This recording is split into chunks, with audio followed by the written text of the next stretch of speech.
Alrighty, welcome everyone. I am Geary, and this is my art stream. Today we're gonna be painting some Calliope Mori. Um, and now I painted her a couple times before, but last couple have been a little more memey. No memes today, just straight up gonna try and make something cool. And yeah, other than that, let's get going, I guess. Just kind of a cool little thing. Post a video. Oh, hey, Harris Shoe, how are you doing? Welcome to the stream. Thanks for dropping in. I appreciate it. Let's see. But posted a video last night. Like I went to bed. Woke up after like an hour of sleeping and couldn't get back to sleep, so I got out of bed. Processed one of my old art streams into a time lapse, post it. Woke up, it's like doubled my best performance on views so far, which is really good, cool. I'm doing well. Like I was saying, that time lapse video doing super well has got me pretty pumped because I was not expecting that even remotely. So that's cool.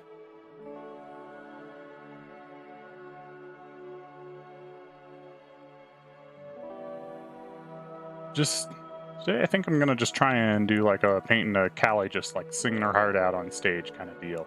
I think it'll be fun.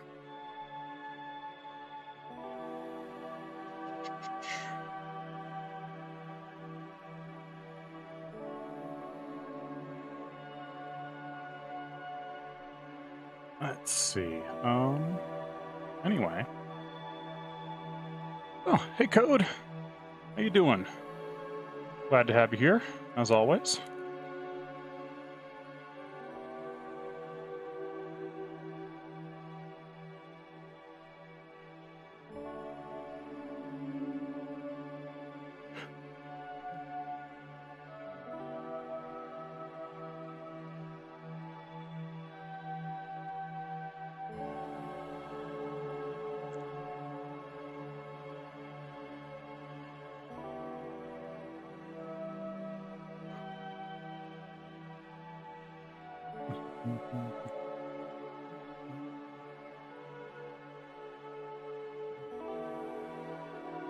Let's see here.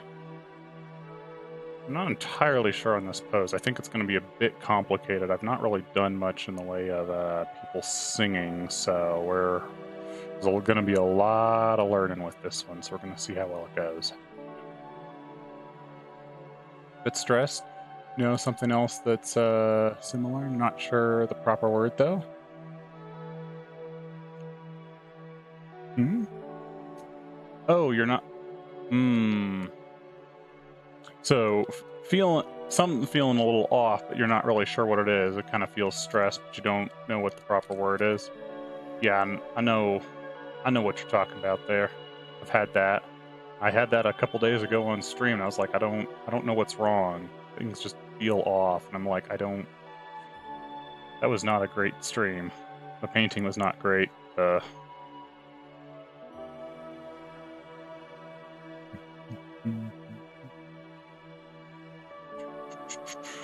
hopefully you get feeling better. You know, I mean, life can get you down sometimes, but nothing for it other than to kind of keep chugging on. You know.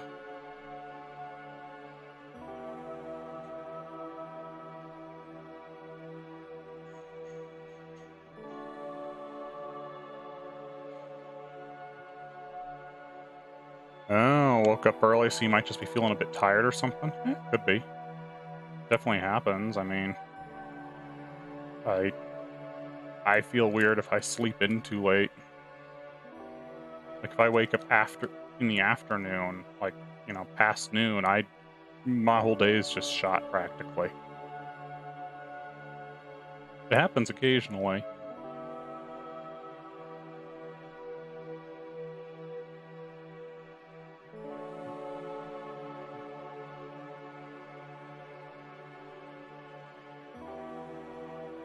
Just waiting for paint to dry for the bases. Oh, what are you painting today?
That chin a little bit.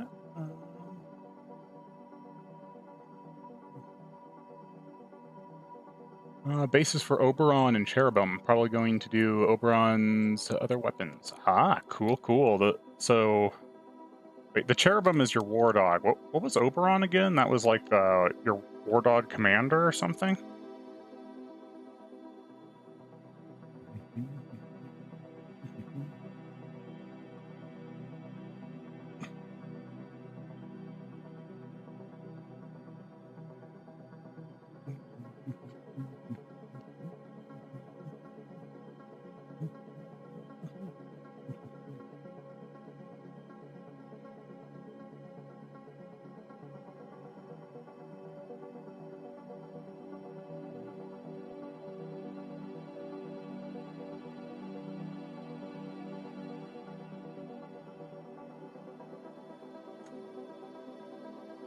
You know, originally when I scheduled the slot, I was thinking I might try and do a meme pick, but then I was like, nah, let's just do something like honest and fun. Because while I do enjoy making meme picks, sometimes just cool stuff does well. So, Big Night name changes based on the loadout. Oh, because rules. Gotcha. Okay. Yeah, I guess I don't know the Warhammer too well, so yeah, if there's weird things like model changes its functionality, that.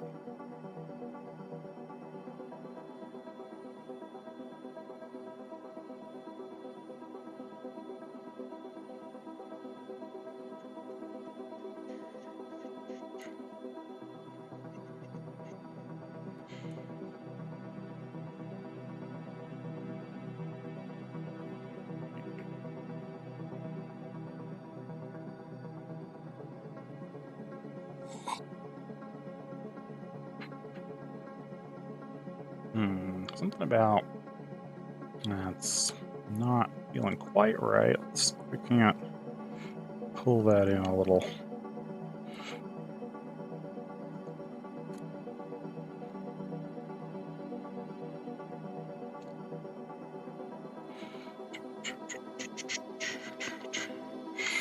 Probably pull her up more if we're gonna do like that. Upward stomp there. Also, I think I want to try and lean her head into the pose a little more.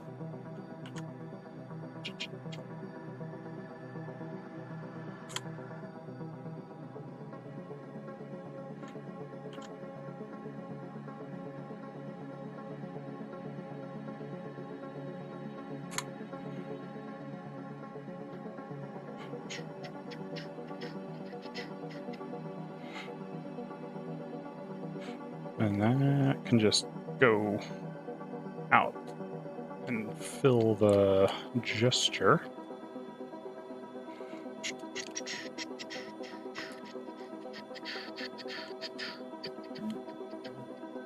Ooh. All right.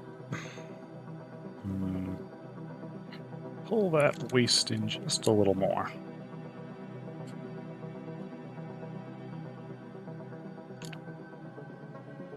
There we go. That's starting to feel about-ish, right?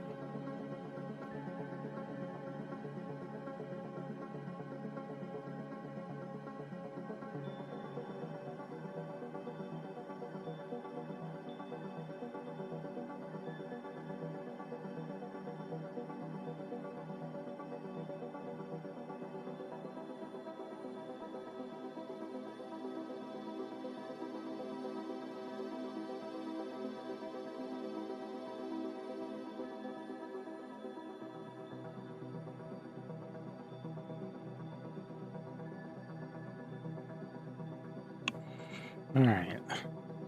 I'm liking the energy this has so far. It's going well. Maybe we can get a little more lean in, I think. Might be too much. Might have to make it a little smaller if we do that. Oop.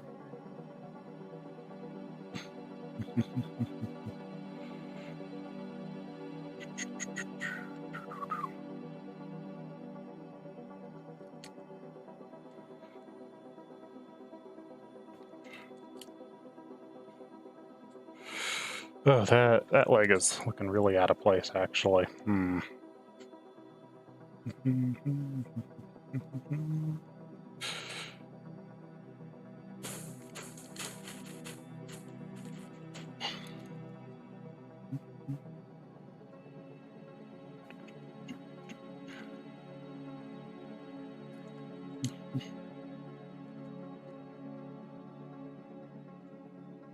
Maybe more like that? Might just cut that out, a whole area out, so we don't have to worry about it.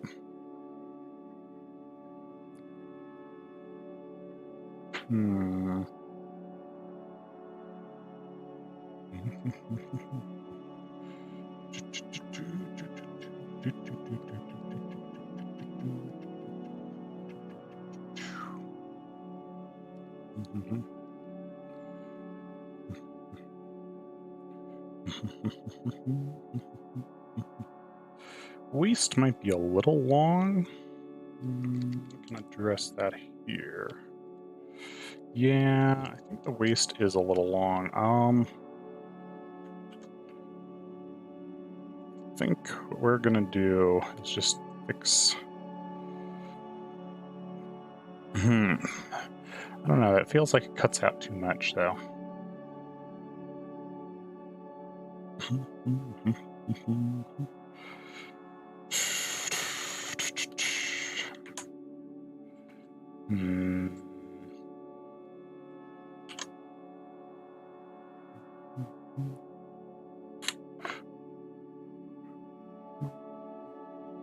That looks a little better.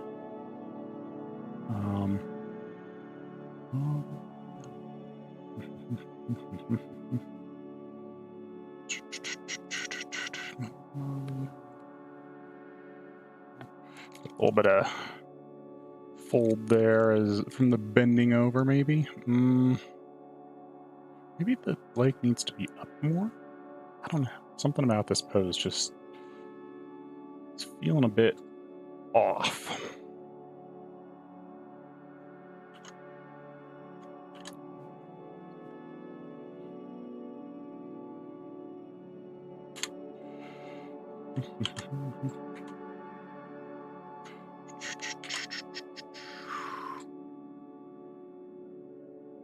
Let's see, I guess we could try and pull it into like a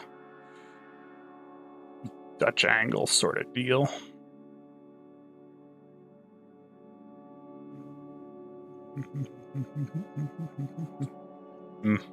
Nah.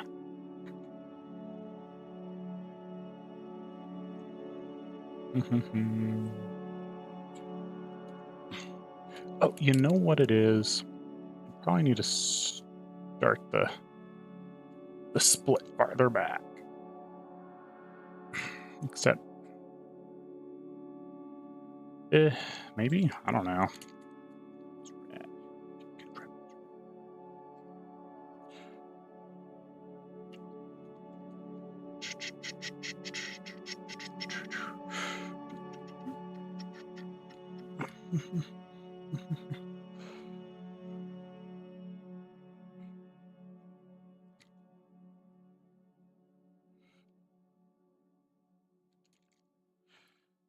That's not terrible.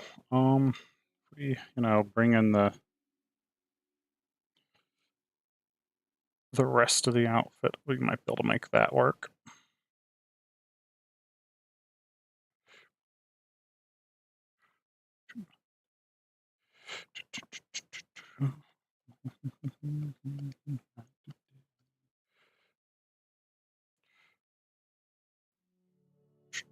Put the little tassel there.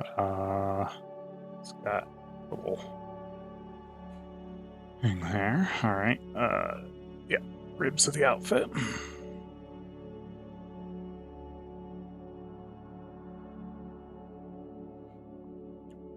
Give me just.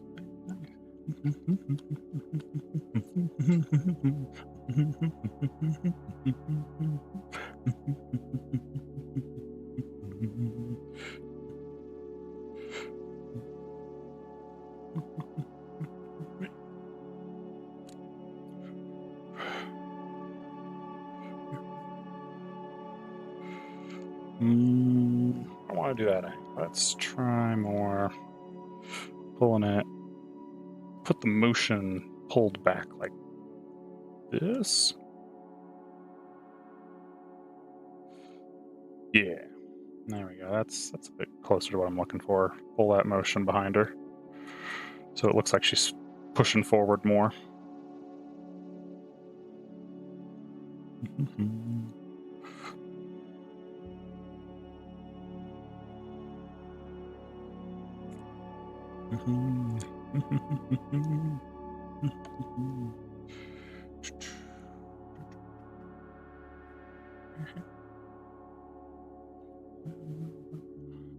All right. Yeah. I think that's probably good for a gesture. Let's dim that down and start working on a bit more refined line art. Jump into the face a little bit here.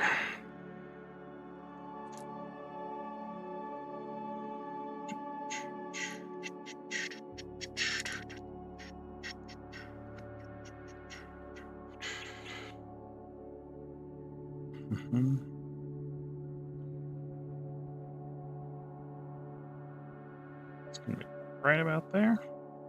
Yeah.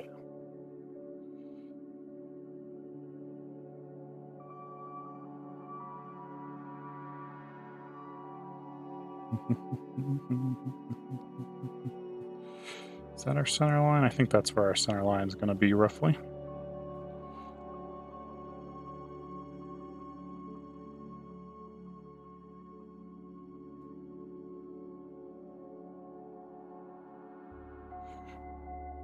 Okay.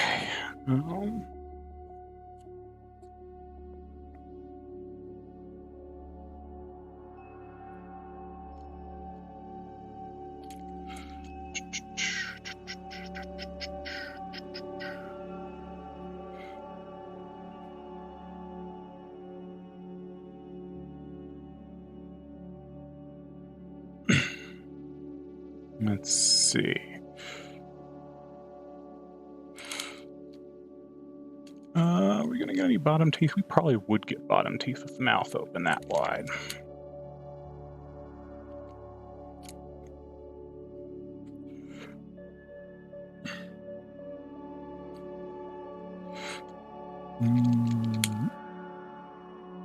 Let's round that chin a little bit.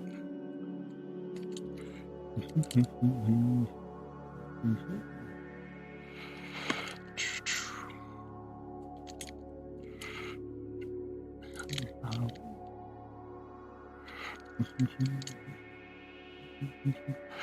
think we might need to move the head back a little bit on the neck because, well, maybe we can pull the neck more. Yeah, that's probably what we're looking for, is more just a forward angle on the neck.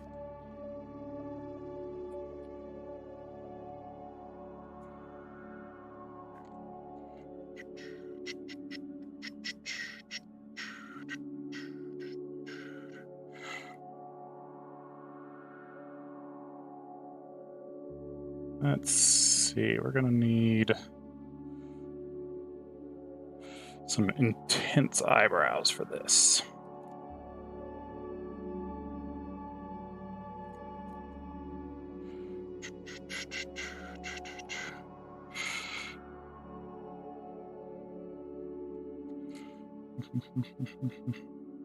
We're probably not going to see much of that second eye at all, given the angle.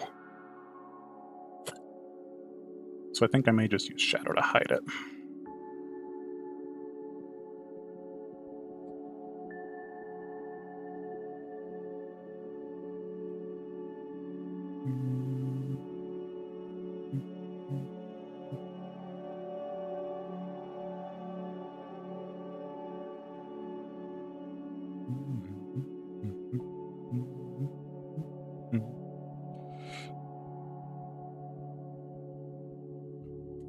switch that ear in there. All right, all right.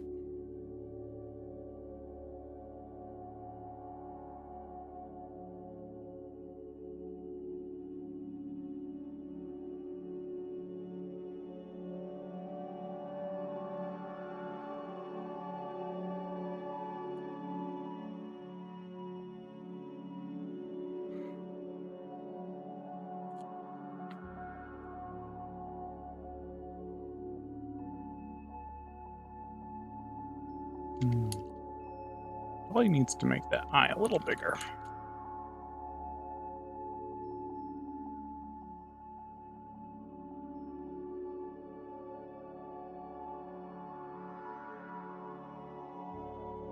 Hard to make the eyes bigger without losing some of that squint intensity.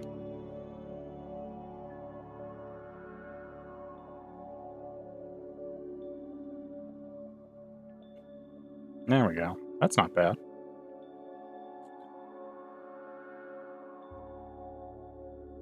Let's see if we can touch that chin up just a little bit. There we go. That's basically exactly what I was looking for there.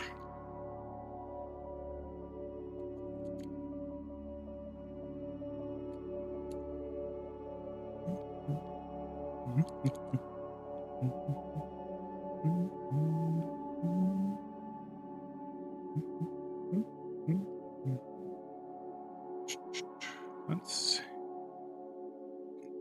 How do I want this?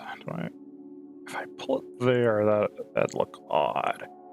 But I do kind of want to pull this other side bang forward enough so it silhouettes well. Pull, get a little bit of floaty look going. That might be okay. Or we could just pull it kind of down behind her. Yeah, that might work best if we pulled it, put it there.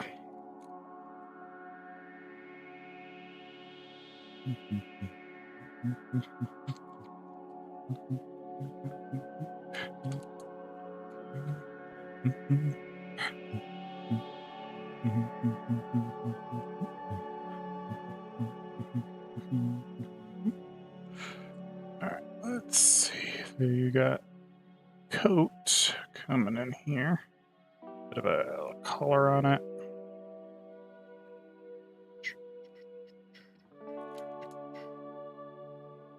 Straighten that up. There we go. Let's see. Do I use Clip Studio Paint? No, I use Photoshop. I've been told Clip Studio is really good. But you know, I learned before Clip Studio was really a thing, so I just kind of stuck with Photoshop. You know, I don't think there's anything wrong with Clip Studio if you want to learn on it. It's probably a cheaper option for learners, but I don't know. I have just always used Photoshop, so I can't really attest to whether or not Clip Studio is actually good other than what I've heard about it.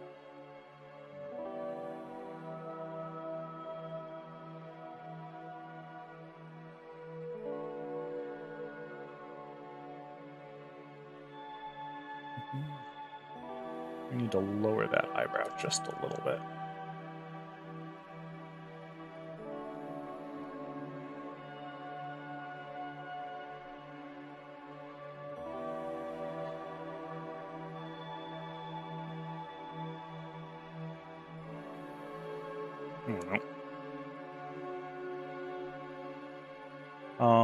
That being said, you know, it's not the tool, it's how you use it. Only a bad artist blames their tools. Having good tools can certainly make it easier to do things, but it's the skill of the artist that will make the difference in the end, not the particular software you're using.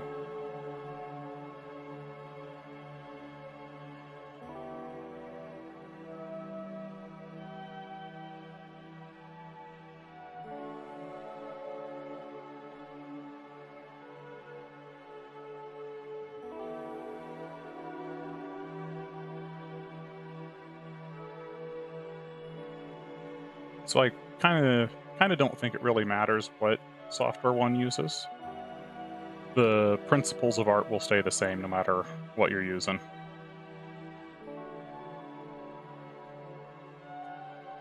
Oh, I see. It's just that I recently got into Clip Studio and it kind of makes me feel overwhelmed. I'd rather stick with Mitty Bang Paint.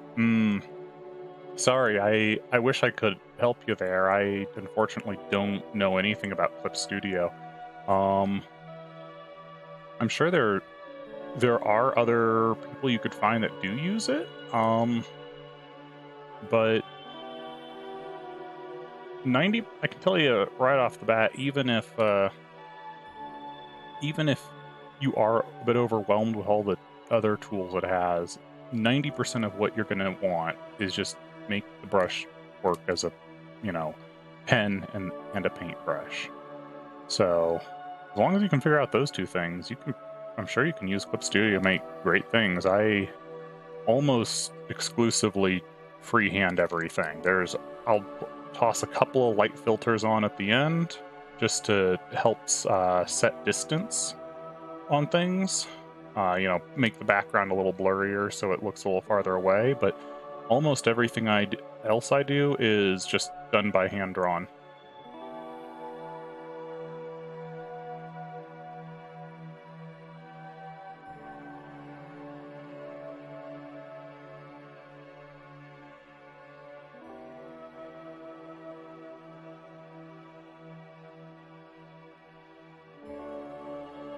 Let's see.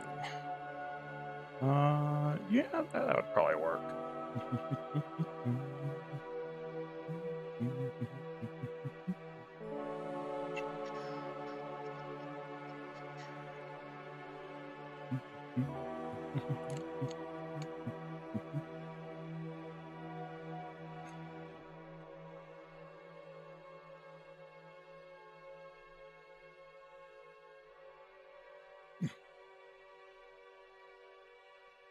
Yeah, I mean, I'm happy to help in any way I can. I don't know anything about Clip Studio specifically.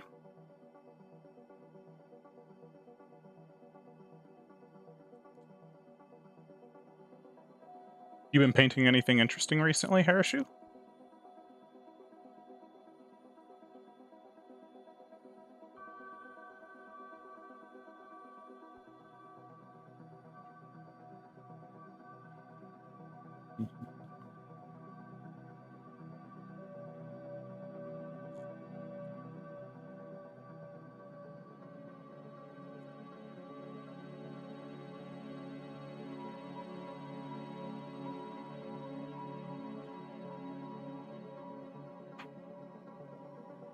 I'm really liking the way this is going so far. It's got exactly the energy I wanted in it. Just hope we can keep the execution going well the whole way through.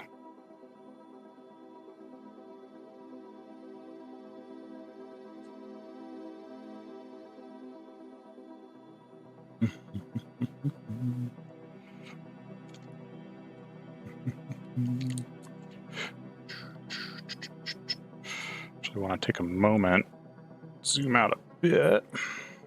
So I think I want to sketch in just a little bit of background here too. Because I think it'd be cool if we had spotlights doing spotlight stuff, kind of dancing around, casting those glows and then beams coming up from the crowd and stuff. So it'd be fun to sketch. I want to sketch some of that and get the idea down. Actually, let's aim them more at her. Kind of a ring. And that, well, that was right on the white layer, whatever. Nothing much. I've been taking requests from people just recently and finished drawing all of them. Have you been drawing anything outside of the stream? I have not drawn much outside of stream lately. Outside of stream I tend to spend more of my time doing things like programming and game development stuff. So I tend not to do a lot of drawing outside of stream unless it's to make like a menu asset or something for a game. But yeah, I have been considering doing a couple of small projects, and I did do a little request for a friend. I don't know, a couple weeks back. They saw a fun little meme outfit, and I was like, all right, yeah, I'll throw one in, and I did a bonus painting for them that day, and that was fun.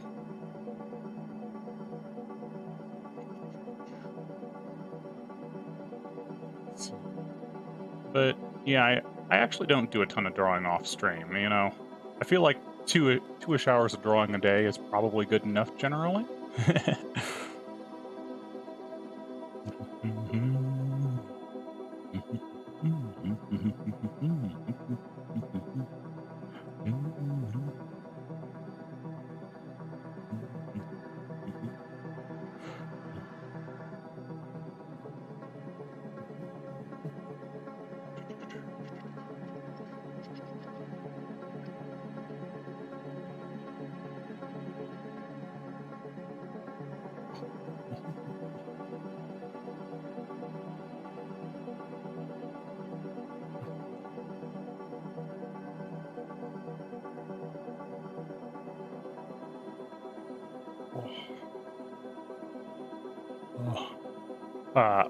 The what's cool, the game development stuff. Yeah, I mean, I enjoy game development. It's kind of why part of why I got into doing art was I originally kind of wanted to do like concept art for video games and stuff, but then actual like AAA companies just oof. At least the American AAA companies, things have gone really downhill since I got to the actual skill level required to enter the field as a concept artist. I don't know if you watched the news on companies like Blizzard the last couple of years, but let me tell you, it's made the idea of doing indie development far more appealing than trying to join up with a big studio.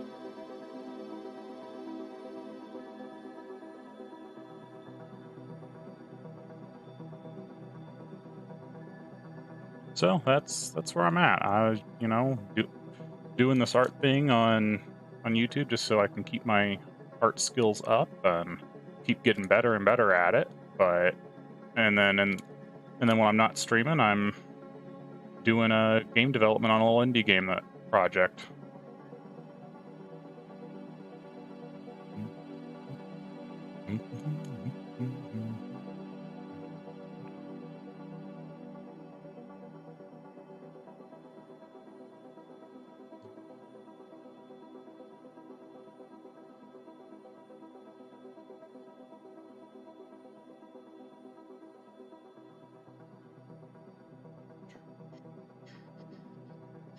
Is that in perspective? That feels off. I think maybe that one needs to come down.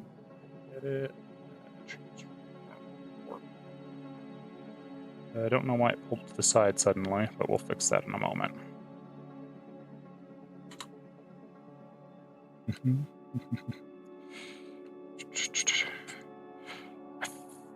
think that's about right.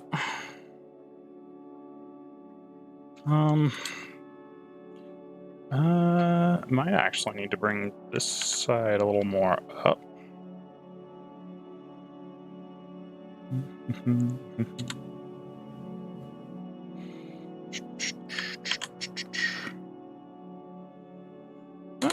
That seems like it's kind of vaguely in the ballpark. But, what's the game about? Yeah, so the game that I'm making right now is a turn-based combat, so like JRPG style combat, bounty hunter game. So, in the course of the game, you'll go out and you'll pick up bounties and stuff. You'll go out and you'll try and find these bounties, and then you'll enter combat and attempt to apprehend them. You'll be rewarded more for capturing the bounties alive, which brings in which will bring in a wide variety of specialty skills. Like some bounties will be easy to capture via traps, whereas other bounties you might need to knock unconscious with other skills and stuffs. And part of the game will be learning how to disable different characters based off of who they are and stuff, so you can bring them in for your bounty there. So it and then you'd be rewarded less if you can't bring the bounty in alive. So there's a little bit of that risk reward of like the Pokemon capture system going on there with the Pokeballs, where it's much easier to capture Pokemon when they're really low health, and it'll be similar where the bounties are going to be easier to capture at really low health. So you want to knock them down a couple pegs and then attempt to capture them.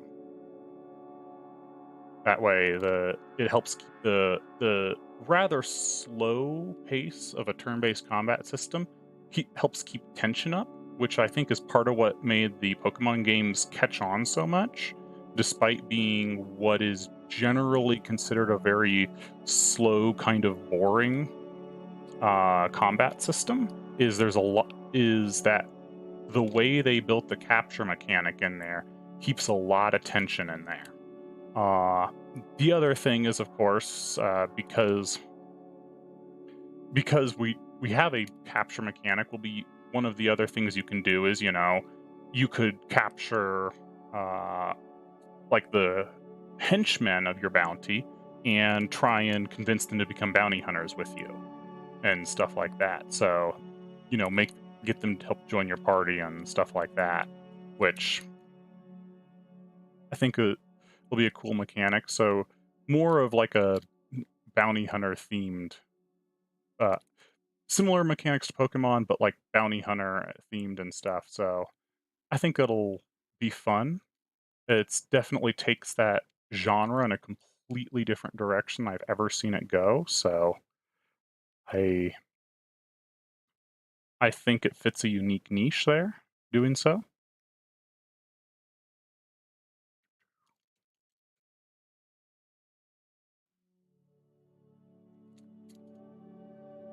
Let's see. Those straps, or are those just like the side panels? I guess they're probably just side panels. And it's like that.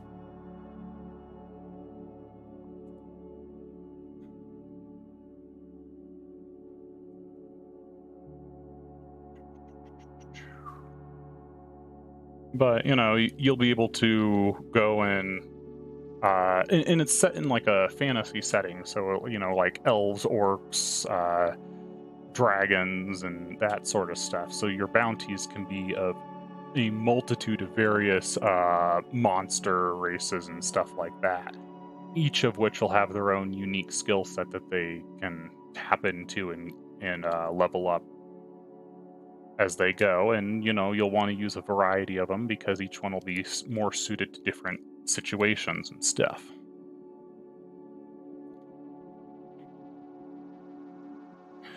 Thank you. I'm sure I'm going to need the luck. It's pretty hard to get an indie game to go much anywhere, at least by yourself. That being said, I think I've got some pretty good ideas to start with, so that'll help.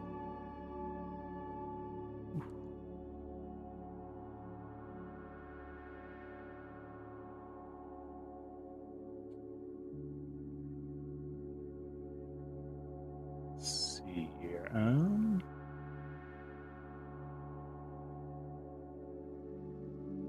Pull that into the down. Get the belt in there. What do we got? We got a couple of little side hash things there. Sweet. Let's draw those in. Those look kind of out of angle. Let's redraw that.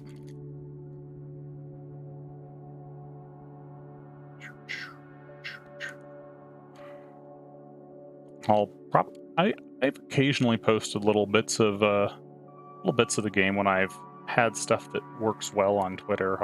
I've posted a few bits of it, when I've modeled out new hairstyles and stuff. But most of what I've been doing lately has just been writing code, so there's not been a lot that's post worthy. You know, a big block of C# code doesn't exactly look particularly appealing to click on in Twitter, you know.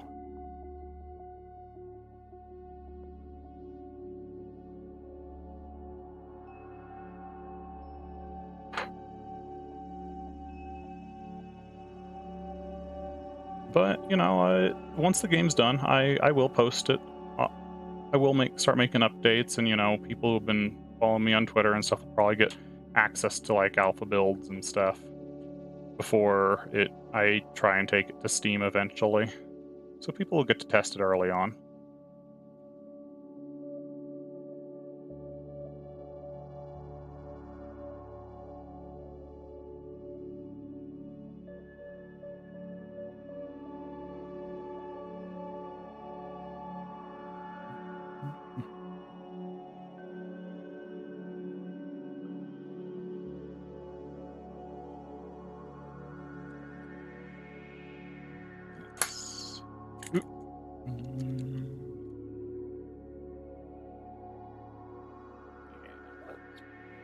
A little bit like that.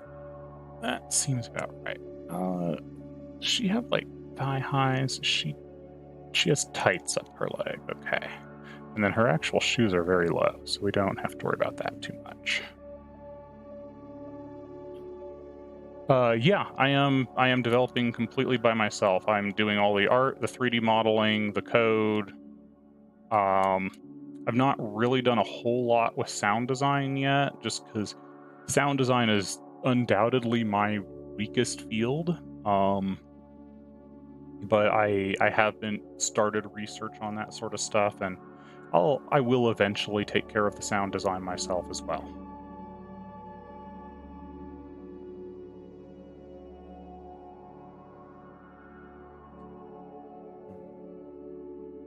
We need to pull the angle on that. Actually, let's grab like more here. Yeah, that gets a little nicer flow.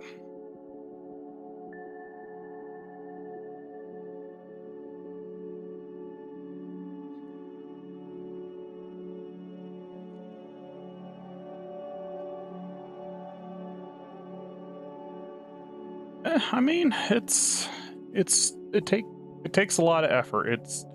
I mean, the biggest difference between developing by yourself and developing with a team is just I have to put all the man hours out myself, which means, you know, it takes me longer to get the same amount to get a game of even a small size done as it would a 5-man team. But the advantage is I have almost complete and total control over what the actual design of the game looks like, which is kind of a double-edged sword. You know, it means that I succeed completely on my own merit on that game, and I will fail completely on my own merit on that game, depending on how it goes.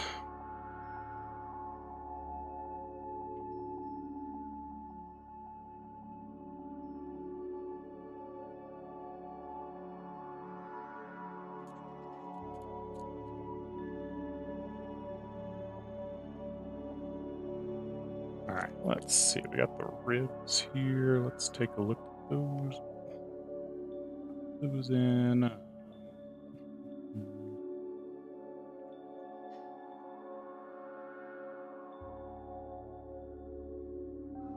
Sweet. That looks good. Pull this one up. Like that. Yeah, I like that. And there's one more little low rib. Let's give these each a little bit of volume.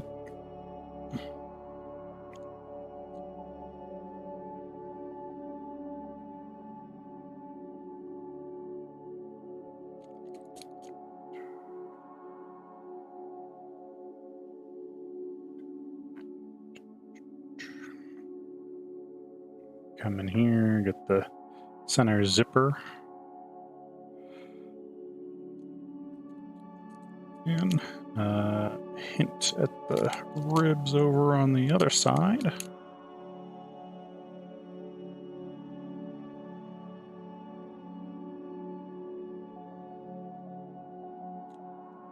I don't think we're going to see that lower rib at all, given the angle. And also, I think this should be more like that. Yeah, that's definitely closer to what we're looking for.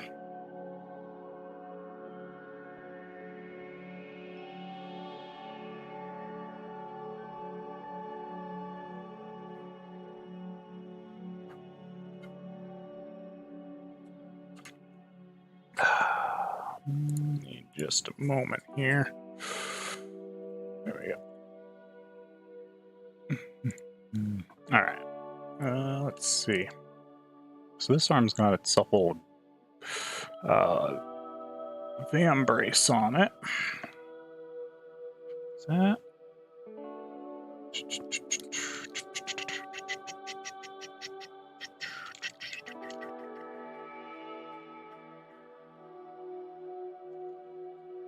All right, let's see. About there, we're going to get our elbow here-ish. I think that's about right. Maybe a little further down. About there. Let's clean that line up, though.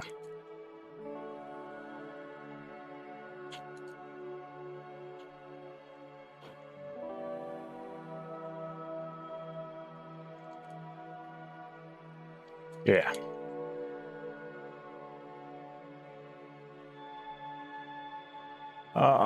That being said, I need to adjust the position of the top half to here.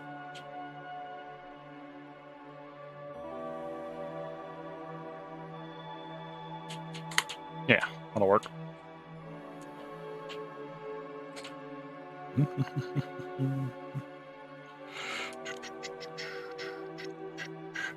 Milliput is such a weird thing to paint. It feels like it's drinking the paint, as if that makes sense. Yeah, Milliput is definitely weird stuff. I'm not a huge fan of it myself. It's okay when you need to sculpt like big chunks of rough terrain shape, but it doesn't hold detail as well as I would like. And yeah, as you say, it's kind of weird to paint. I tend to just use plumber's epoxy if I'm doing anything small, and then anything big, what is this stuff? I use Super Sculpty for, because Super Sculpty paints a bit easier in my opinion, and the downside of Super Sculpty is you do need to bake it, so you kind of have to do the entire shape in the Super Sculpty. You can't Super Sculpty onto something else. So I will typically like do a press cast of a Super Sculpty onto a base if I want to make a Super Sculpty base.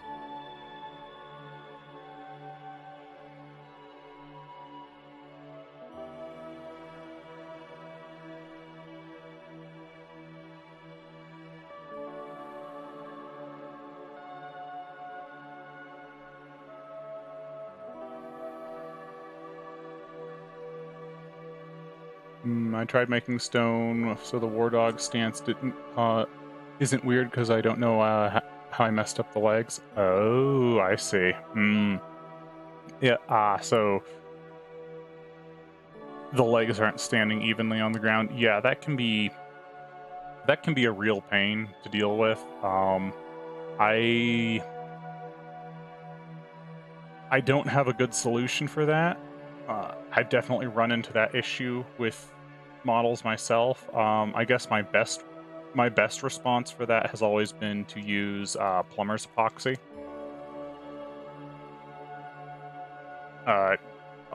otherwise known as like green stuff. I guess the stuff I use is technically what's sometimes referred to as gray stuff, but it's functionally the same.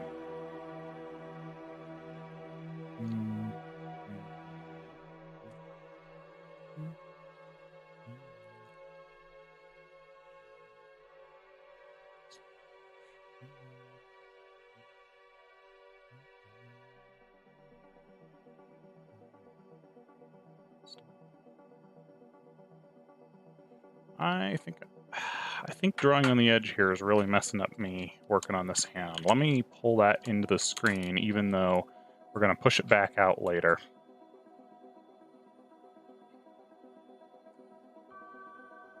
Still need to apply Astrogranite.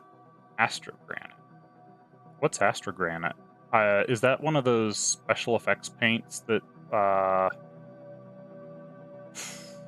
Games Workshop puts out?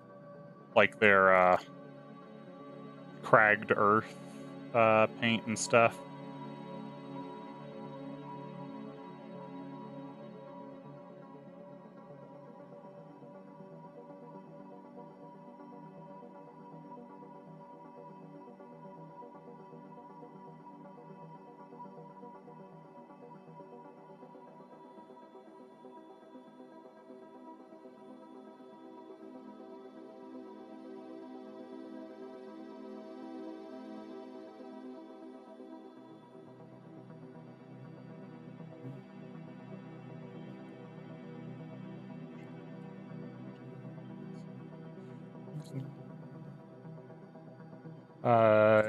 Yeah, so do quick base decorations. Okay. Cool.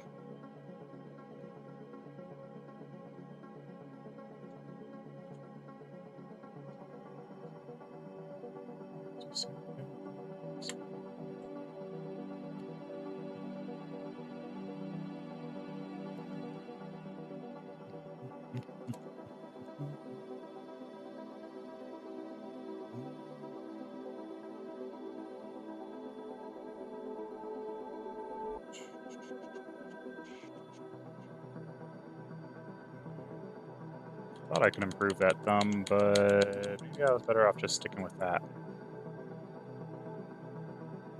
Yeah, I've never been very familiar. I think I've said that before on stream, but I've never been very familiar with the special effects paints, just because I have a bit of a sculpting background, so using things like sculpting epoxy or plumber's epoxy to sculpt in a base has never been an issue for me.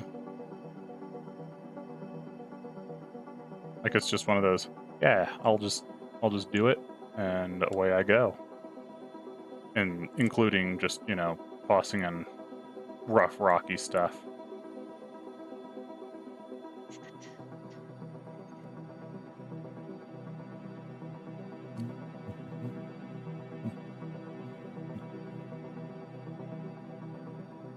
It's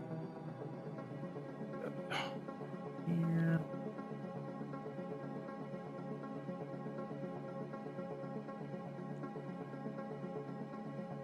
All right.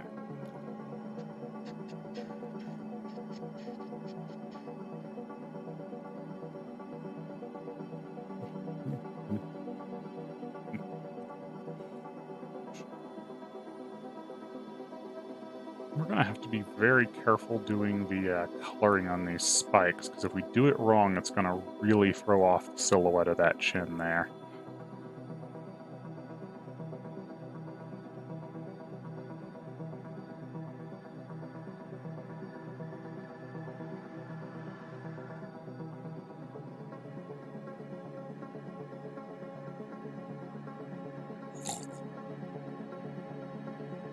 Alright, let's see.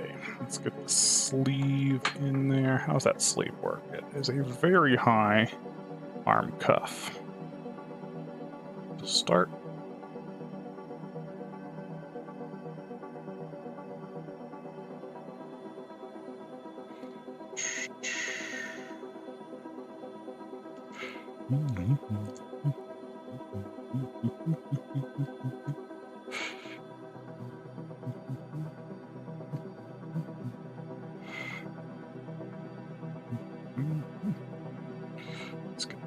energy of pulling that way. There we go.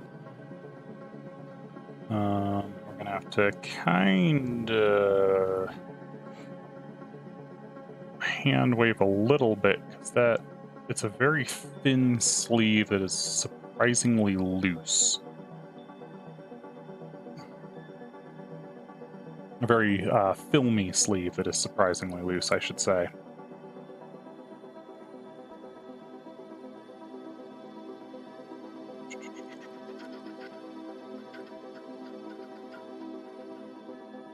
Let's see if we can get the microphone in here. Damn. I feel like Kelly has an official microphone. I just don't know what it looks like off the top of my head, and I didn't remember to grab any reference of it. That's... Alright, well, she's using a generic microphone then.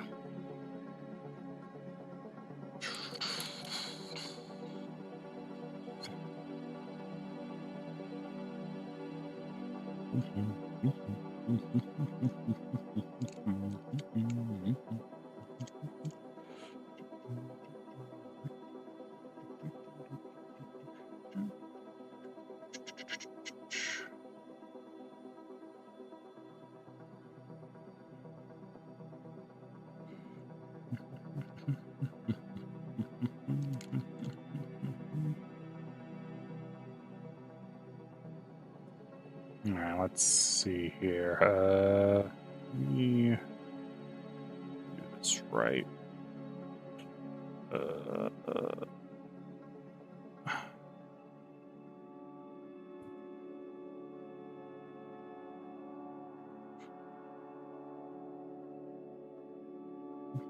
You can slightly offset the pinky, I think.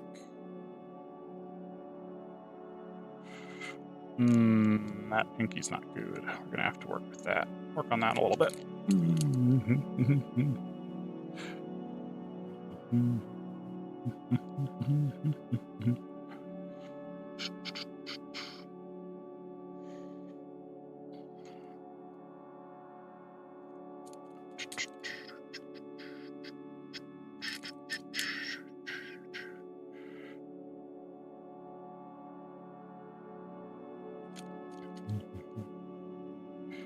I feel like we needed to soften the curve on those. There we go. Maybe that's not terrible. See if we can get a little bit of an indicator of the thumb going around the other side.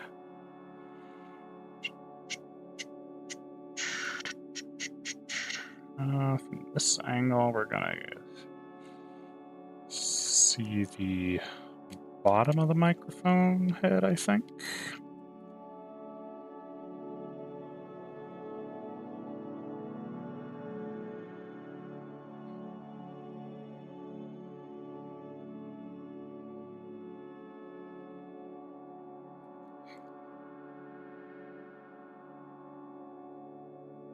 Nice. That's about what we're looking for.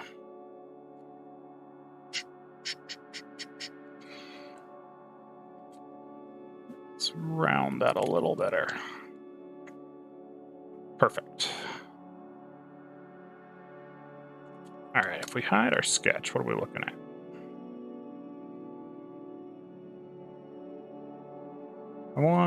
Need to get our cape in there. So let's see. It's gonna.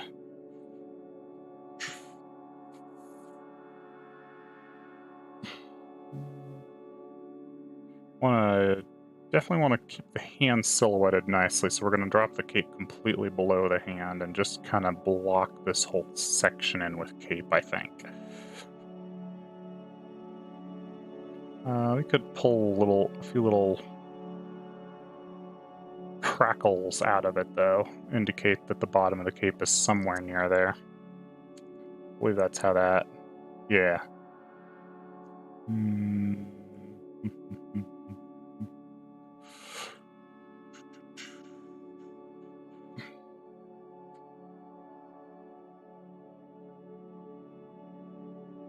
I missing anything? I feel like I did miss the thigh high.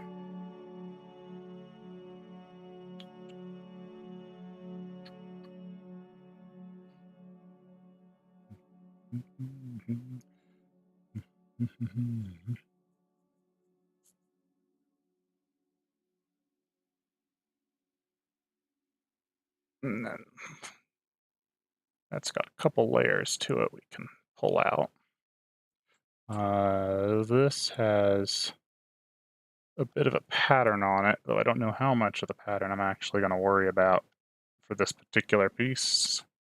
Just because I don't want to do this in 4 hours, I'd like to do this in 2. Oh, and the buttons.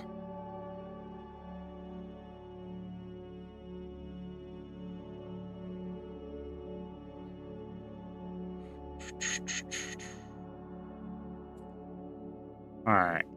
Oh. There's kind of a... There we go. Stinger in the rib. And, like, diamond hanging from the collar there.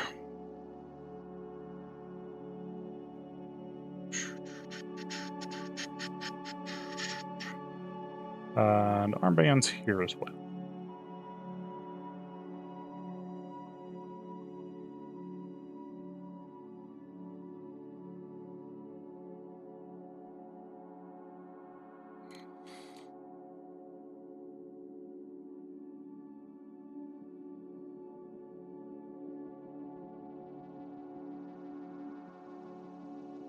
Alright. I feel like that's probably pretty good for our line art at this point.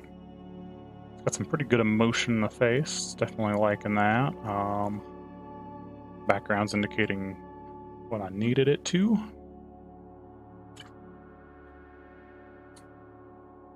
Alright, let's go into some color.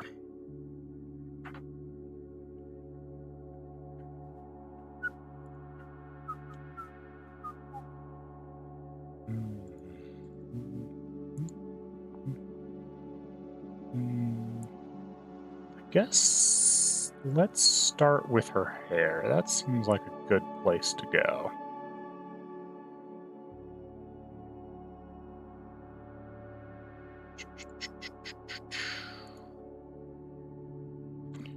Alright.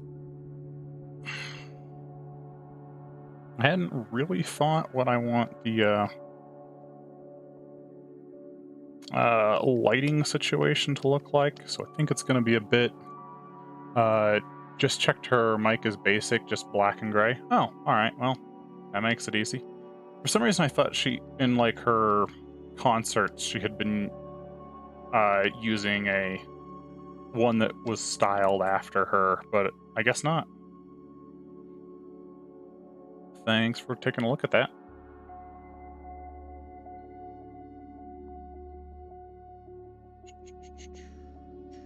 I want to cut that off about there, just because it's being used for a vague blocking more than anything.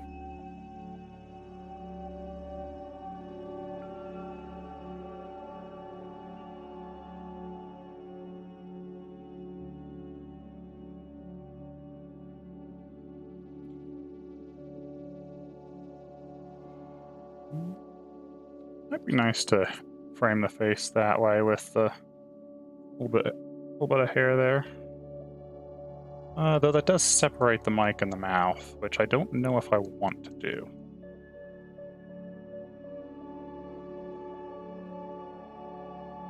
Yeah, that's probably a better option like that. The angle of that crown is wrong.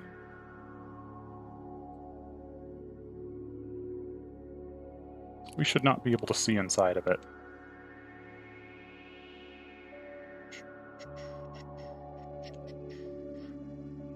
Not with the angle that we're seeing her head at.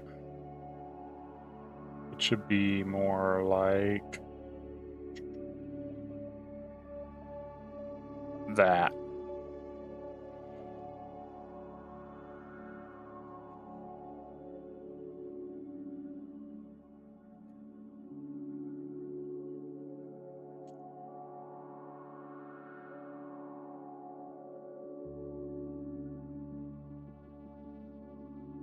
All right.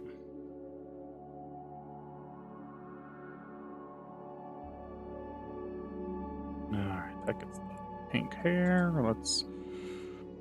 Oh boy, is she pale. I don't think she's quite the palest member in Hololive, but man, is she close.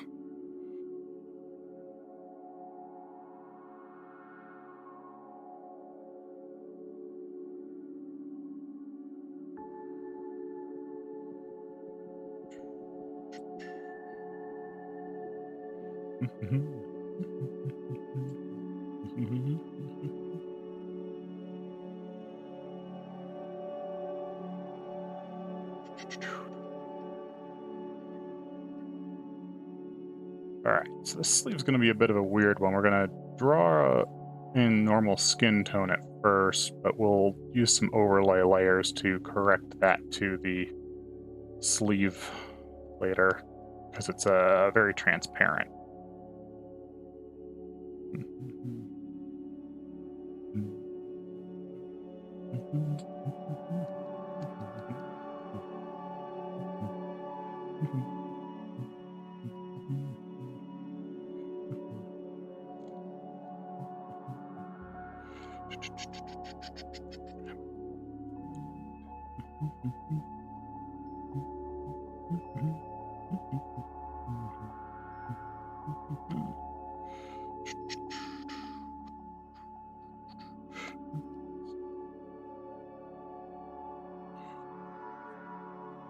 Alright, let's see.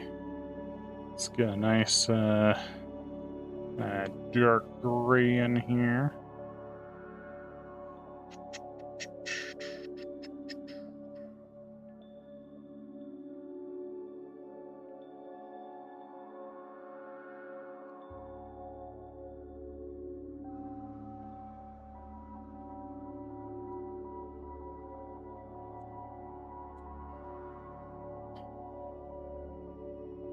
Alright, and then I think it's going to be the same gray for most of her jacket.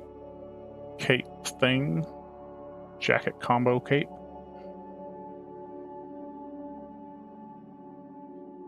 Cape worn like a jacket? Like a shoulder jacket? Who knows?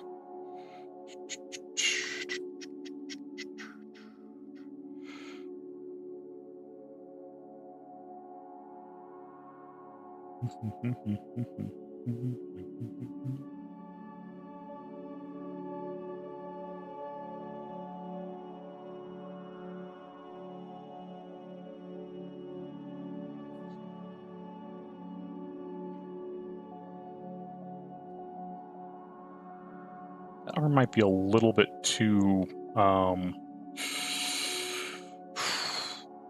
hyperextended.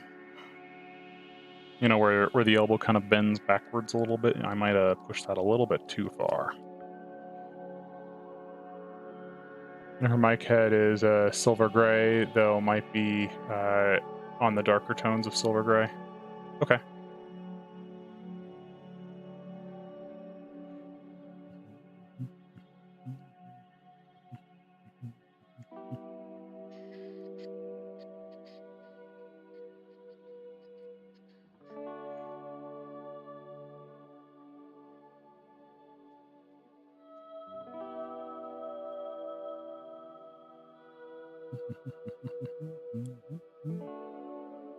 The inside of her dress is red. Alright. We're just going to throw this in for the outside here for now. Oh, I didn't do the tassel. And we can free paint the tassel later if we remember to do it. It's not a major piece. The tassel off the belt. I didn't line art it.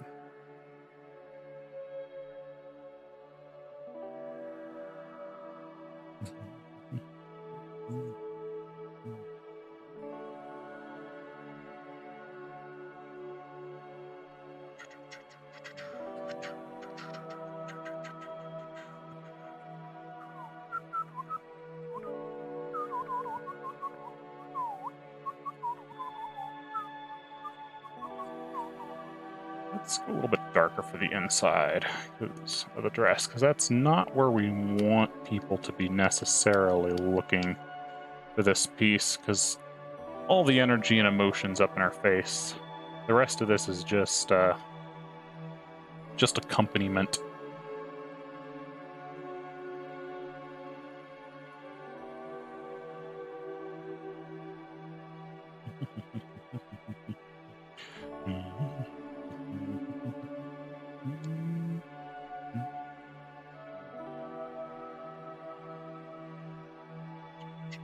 That's red, and then her eyes themselves are red. Well, red pink.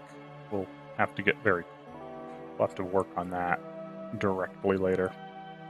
Let's get our bronzes in.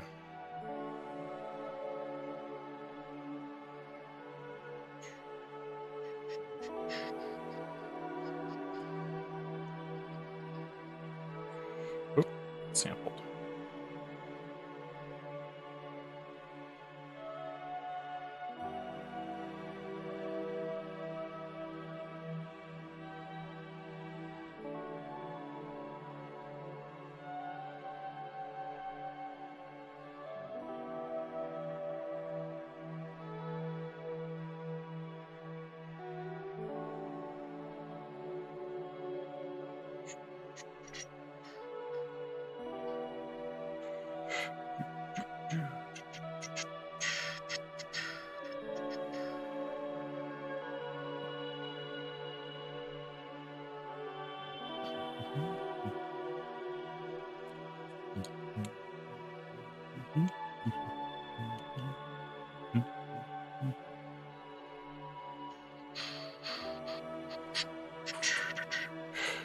Just try freehanding a small symbol of it's an H. Doesn't look that bad, I think. Probably should have done more of a solid paint.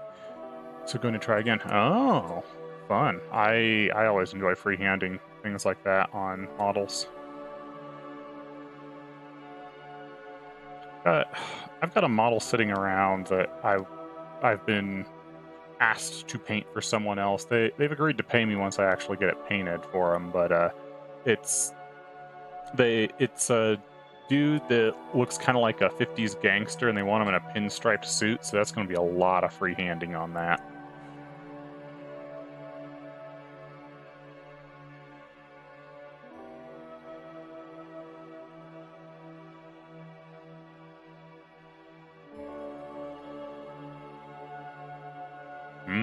Freehanding's fun.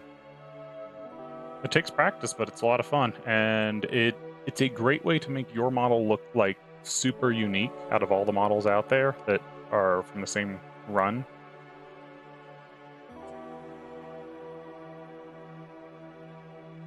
I'm gonna give her like a bronze head to match the bronze in her outfit, just for color consistency.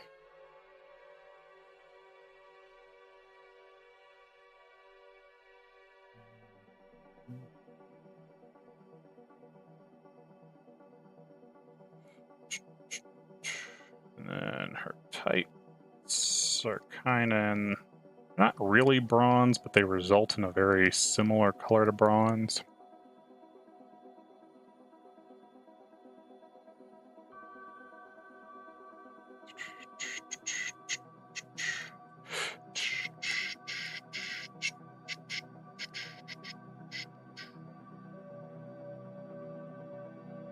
Let's see, and then this piece here was black, as was this, as well as the crown.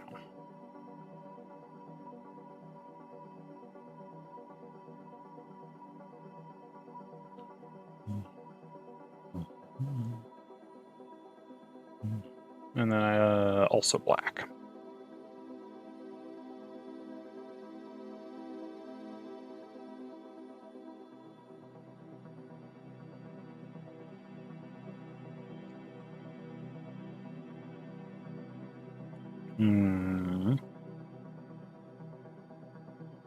That gets most of our coloring where it needs to be. We'll touch that up with a little bit of pink. I'm pretty sure my knights already look pretty unique just in the color paint choices and transfers even before I freehand.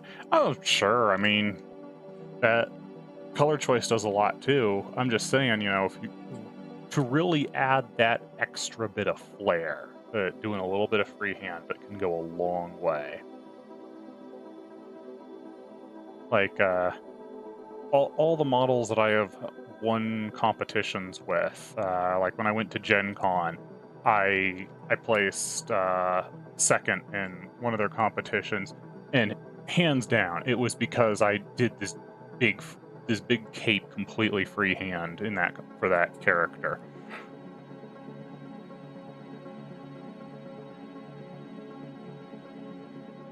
That was a few years ago. I've not been back to Gen Con since, I want to say, like 2018.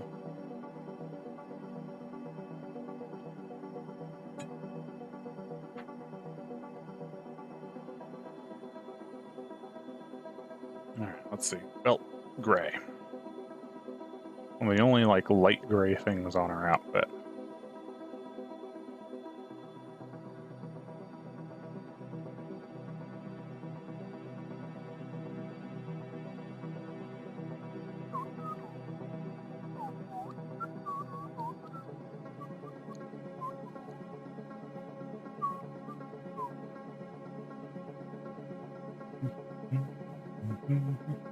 I guess the spikes are also in that white gray.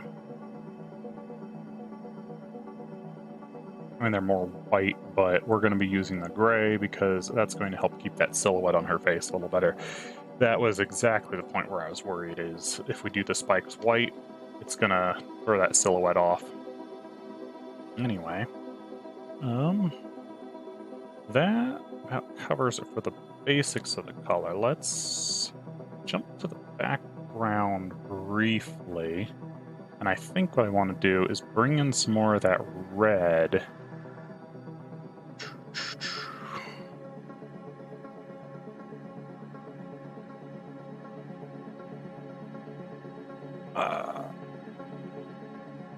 That might be a little bit much. Let me just adjust.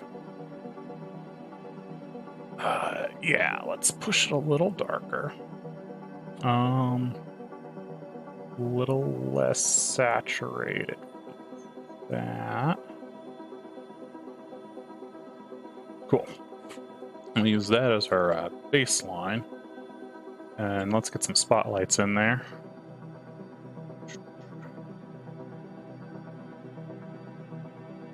Let's see, I want like a orange one there. Let's do like an orange one up here. We'll pull over to like a little bit of a yellower one here. Slide up a little more, grab a purpley one here. And do another purpley one here. Let's grab another yellow for here. And then I'm gonna just kind of, this will help me decide where I want the highlights on her later too, with having this in place. So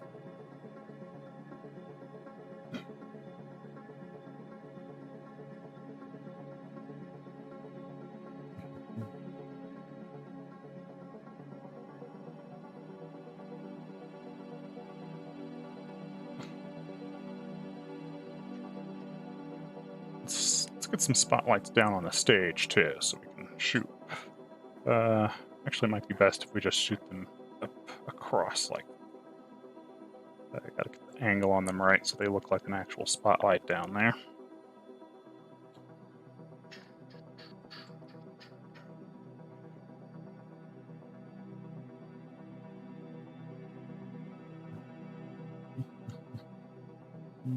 Probably kind of wish I had been doing some of these spotlights on an extra layer so I could adjust them easier.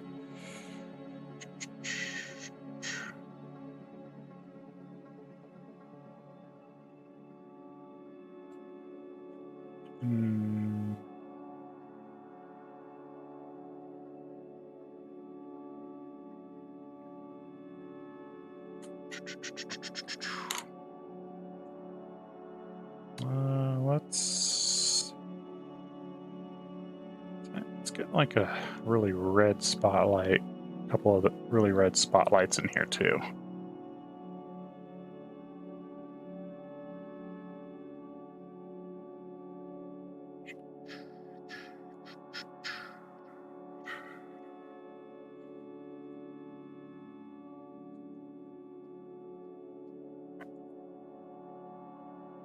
All right, now let's blow them out a little.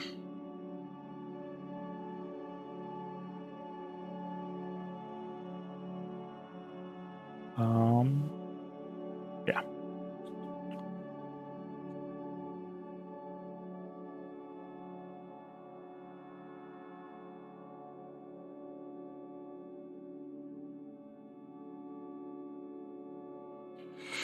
I should probably be doing this with a airbrush. Let's grab that.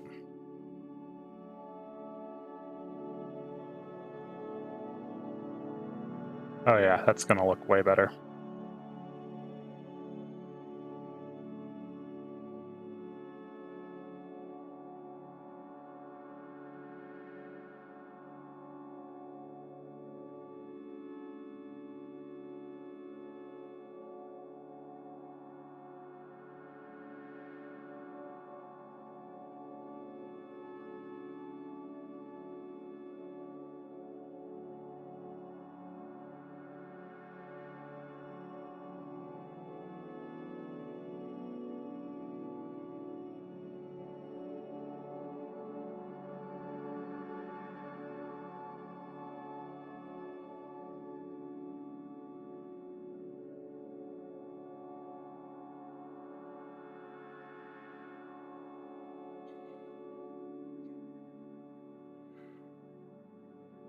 Yeah, I feel like it really gets that concert lighting feeling across, which is exactly what we were looking for.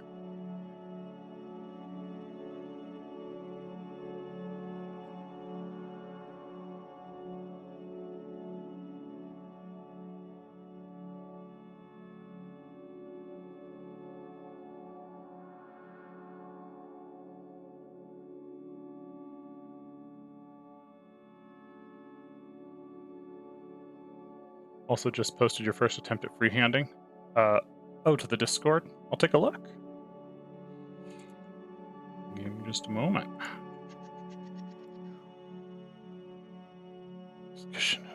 Ooh, what do we got here?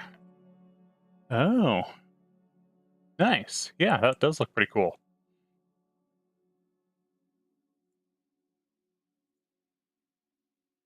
For sure. Definitely do more freehanding. Takes practice, but it pays off.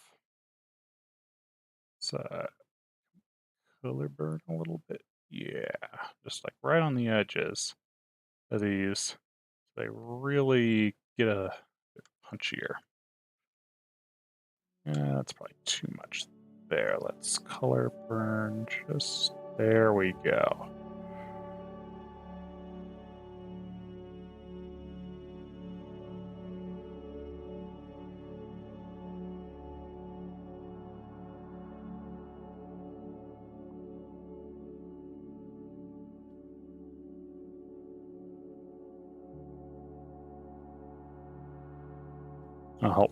That'll help pull these into the, dark stage, bright lights feel. A little bit of color burn there.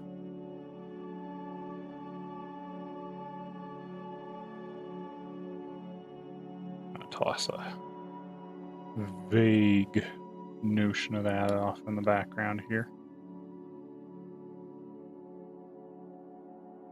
Just blend it together. There we go. Nice and dark, very punchy. Cool, cool. All right, now we just got to get Callie herself drawn up, and we'll be golden. I'm gonna switch to my standard there. It's probably not the cleanest. Also, remember how I asked about wrought iron a couple streams ago? I asked because I'm planning on freehanding like wrought iron gates on the carapace of a knight. Oh, nice. Cool, cool. Well, you know, hopefully, hopefully what I said will help. I would definitely advise grabbing a little bit of what you call it reference when you go do that because it does help. It does help a lot. There's nothing wrong with using having some reference nearby for texture materials because it is textures are very hard. It is impossible to remember how to do it all in your head. All professional artists use reference all the time.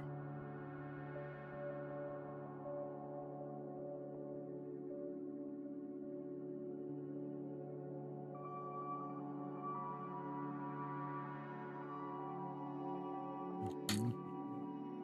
Let's see if we can there and tung. Maybe a little bit of a red there for the inside of the mouth. Mm. All right, let's throw a layer over all this and get in and like actually do this face well. Well, try and do this face well. Just because we try doesn't mean it's going to work out. But I think we got a great start here. Let's just not screw it up.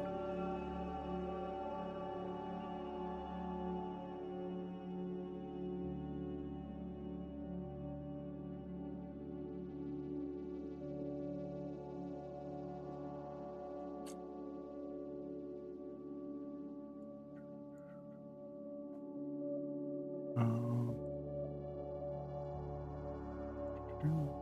I'll probably practice by sketching the look before I even get the night, because I'm hoping if it goes right, it'll be a centerpiece among centerpiece models. Nice. Yeah, definitely. A little bit of practice beforehand absolutely helps. You probably don't see. I guess I've never really shared much of these, but I have literally hundreds of paintings that I've done that literally all they are is just I take a picture of of a photograph and just duplicate the texture so I can learn how the textures work.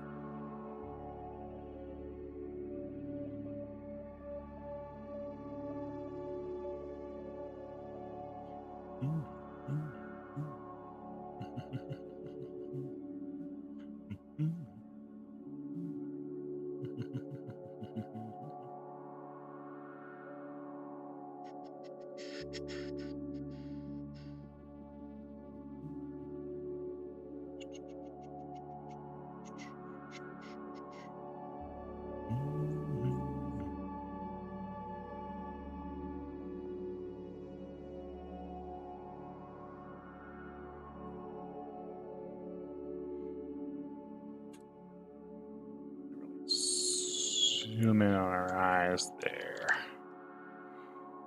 Well, zoom in on my reference of her eyes so I can see what I'm doing.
Let's see if we can get the other side of the chicken there just barely.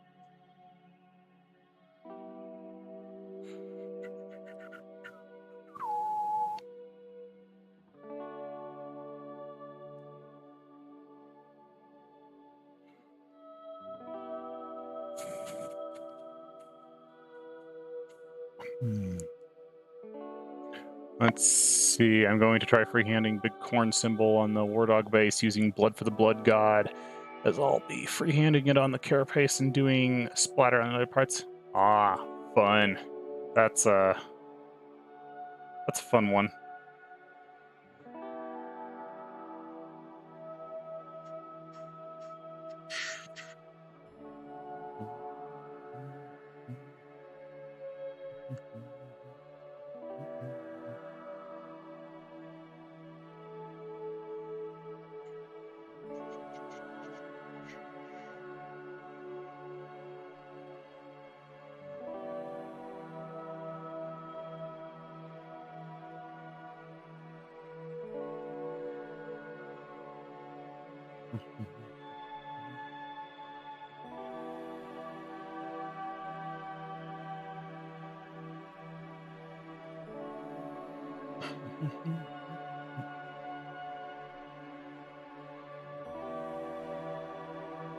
See if we can just slightly darken that whole thing. Let's bring some more shadow in over some more of the face there.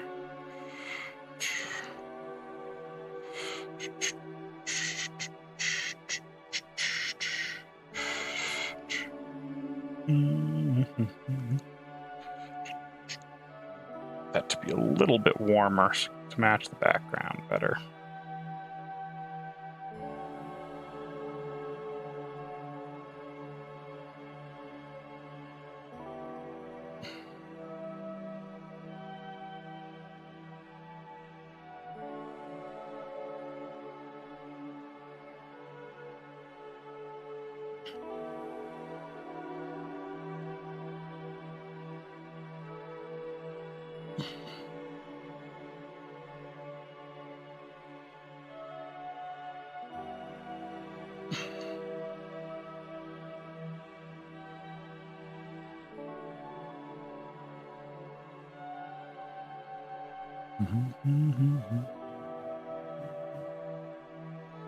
Let's see, let's get some of this dark red in here. Get the inside of that cheek there. Bring that gray in for the teeth. The tongue is currently too bright, and we want to catch just a touch more highlight on those teeth.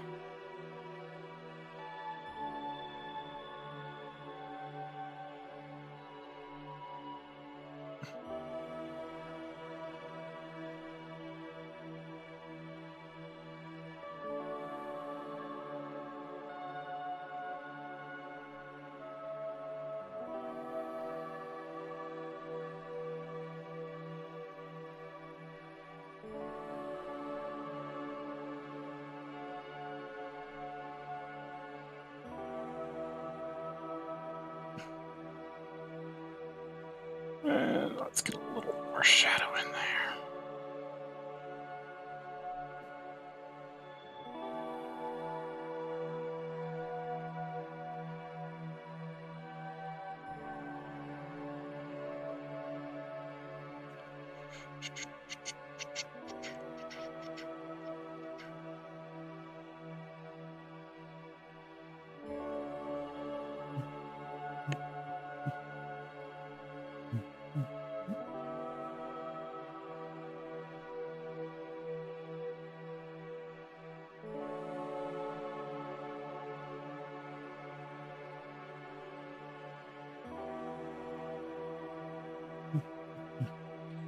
There we go. That's looking pretty good. I think I want to soften some of these shadow edges, though.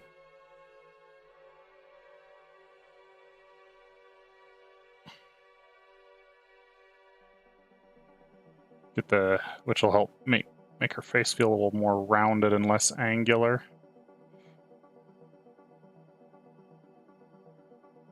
A little softer.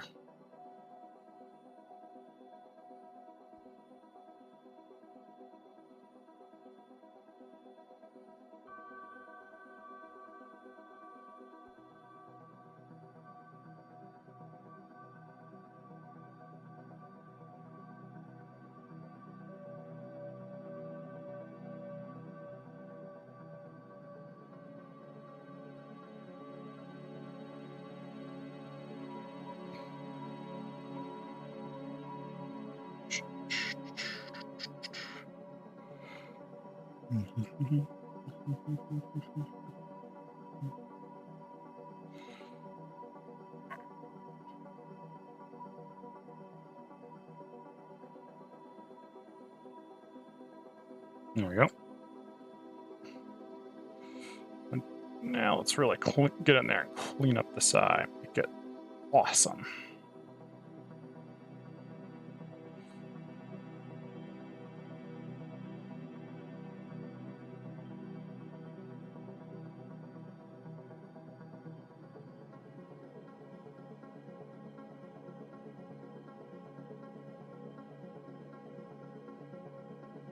I think I need to punch that pupil up just a little bit.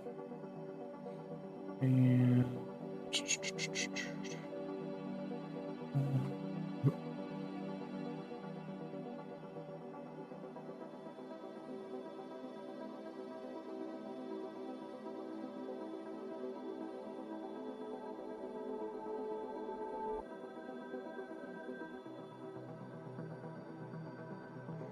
pull that saturation way up for here.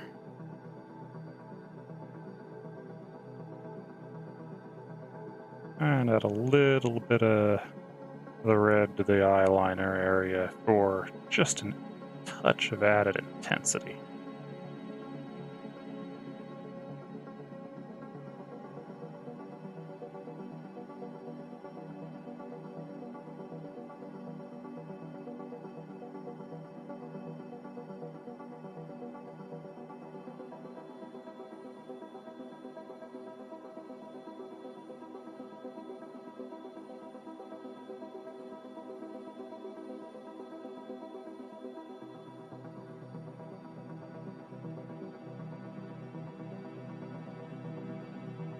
Added the corn symbol. Cool. Cool.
Alright, let's see about getting just a touch of highlight in there.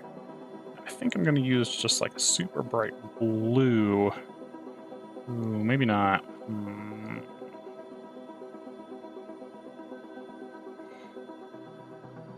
Maybe more saturated.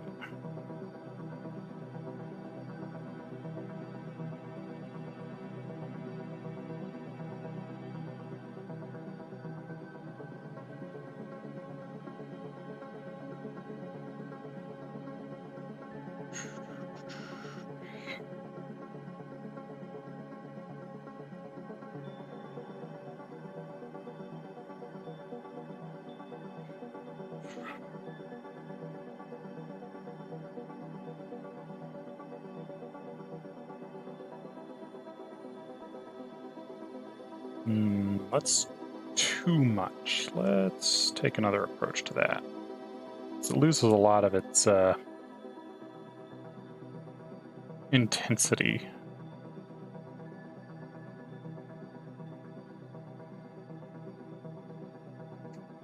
There we go. I think that reinforces the intensity better.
All right, cool.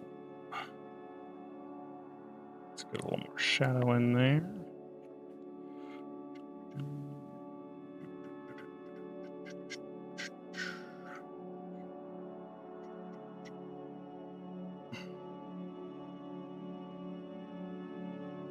Pull that up.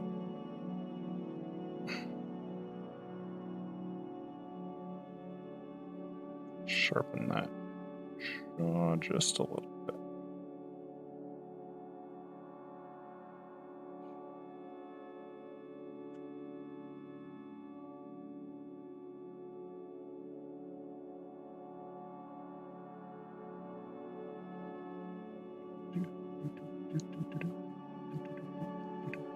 That ear might be a little far back.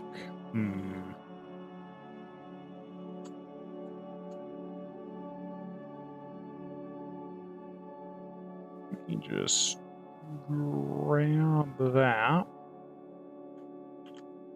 and bring it a little forward.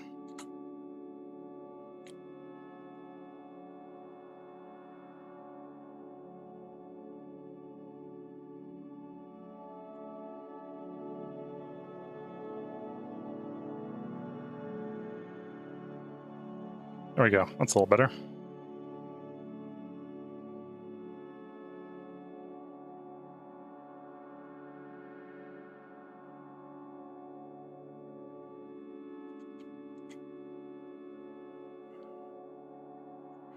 The message before that one we got.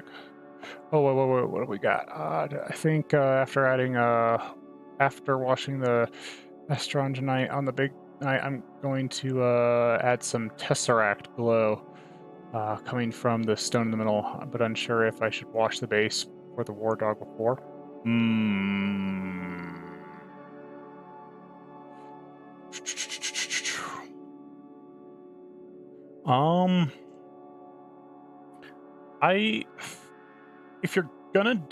If you want to add a glow to something, I would pretty much always do the glow effect after any and all washes. Otherwise, the wash is going to make you're going to lose the glow to it when you wash it. So I guess I would wash first, then bring your Tesseract glow in.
little white right in on that edge.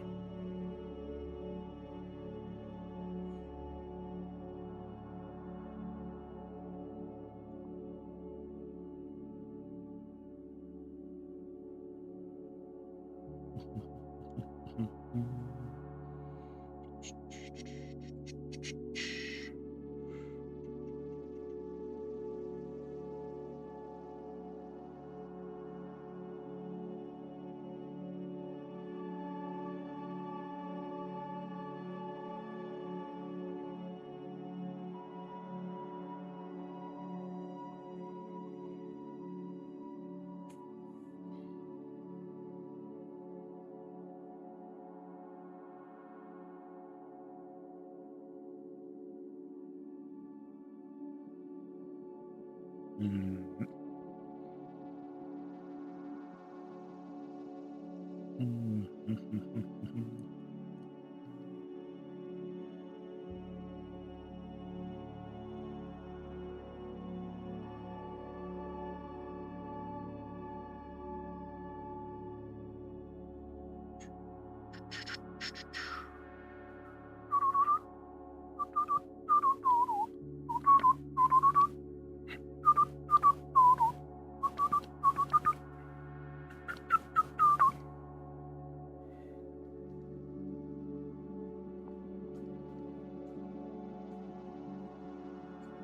Let's add a little bit more of a yellow bloom around that. It'll help emphasize that it's got some of those spotlights coming in.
All right, let's blend that a little bit. Nice.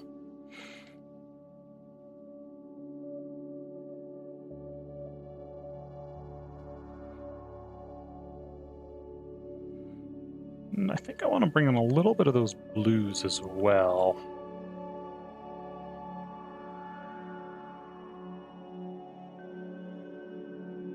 Maybe some of those purples too.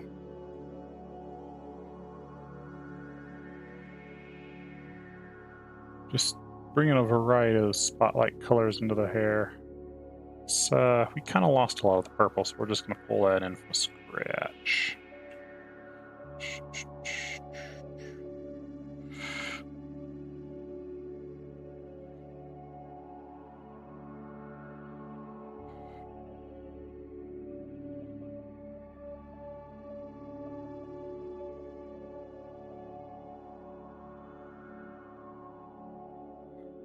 Oh, yes.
Alright, let's see here. Drop that in. We'll shape this a little bit. I need to do the veil here. Probably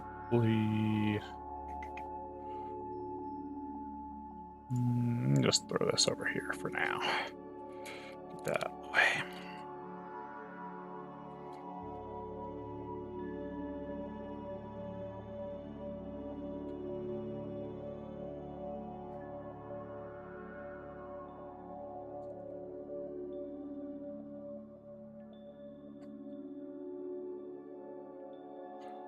Alright, let's see.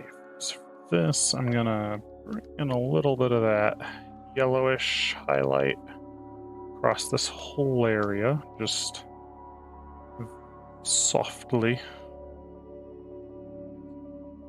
So it adds curvature to it more than anything.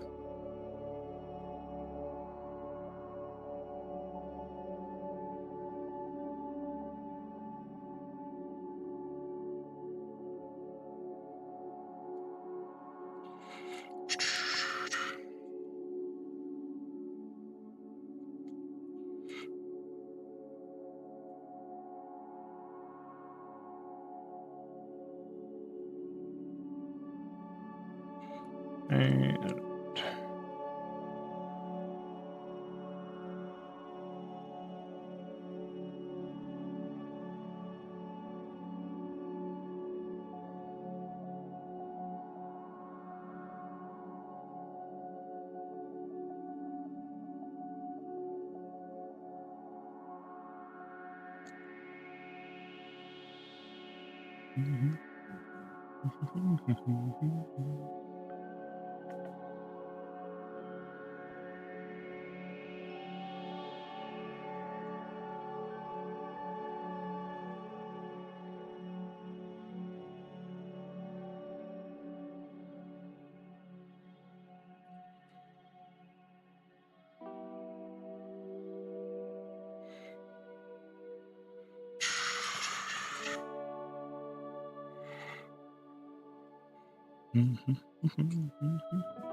let's add a few tiny hairs in there.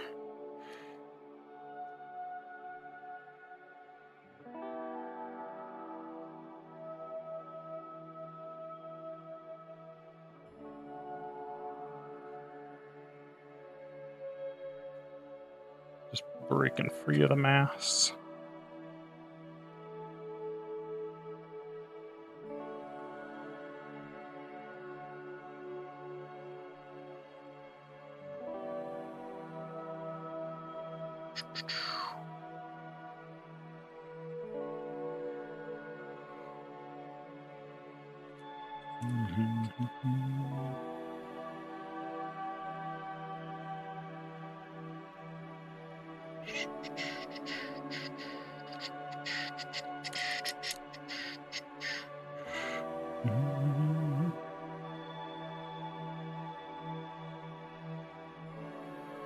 That, and let's blow out the edging on that a little bit.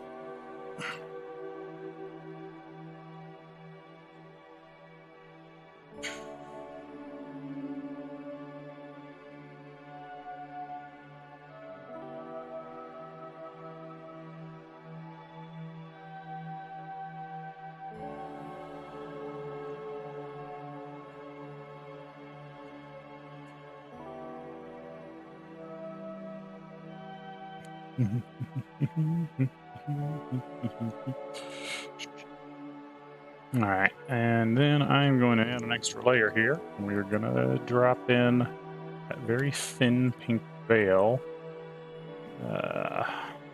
as a solid mass. Then we'll just use layer properties to blend it in.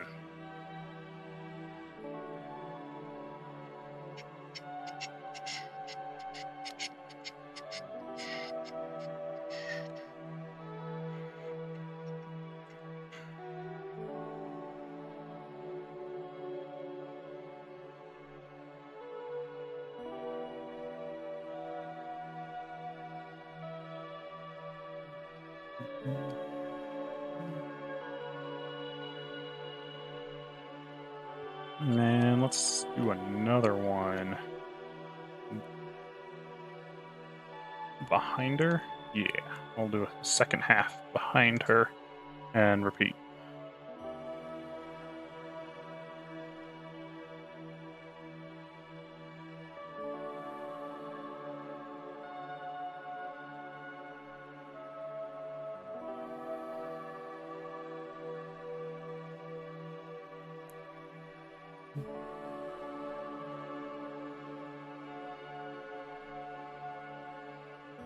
Cool. And then we'll add a highlight layer onto just above the veil, where it's just kind of catching those spotlights. Let's make a yellow one there. Got that red one here.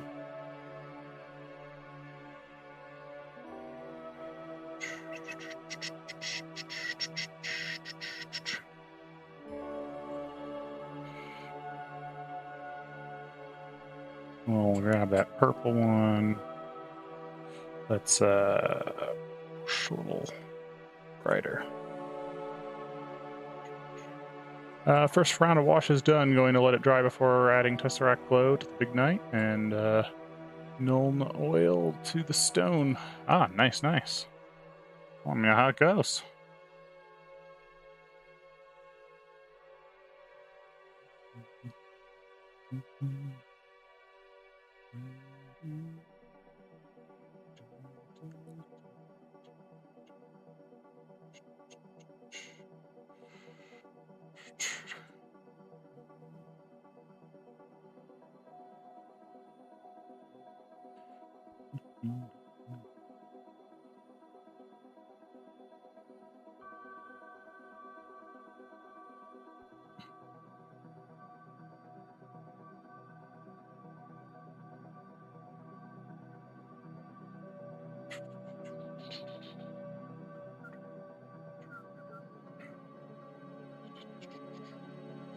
There we go. Let me just lock those layers real quick so we don't mess up that veil.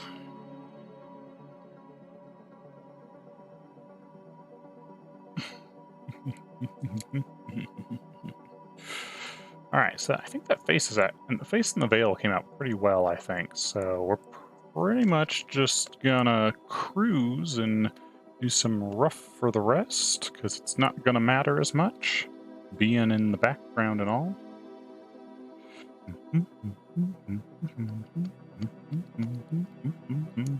Well, not background, but not being the primary subject. Like, you know, we don't really care if the dress is the best shading in the world because it's not what you're looking at, because the face came out well enough that is what you're looking at.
Let's see, we're gonna need some of that dark right here. Just kind of blend that together so we can kind of lost edge that area.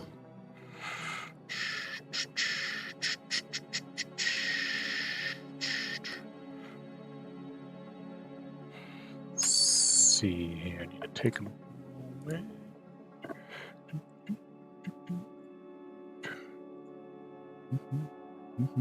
All right. Cool.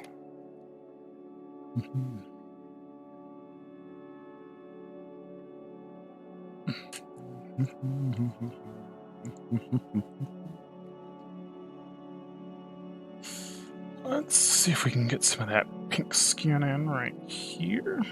Oh, the shadowed pink skin there.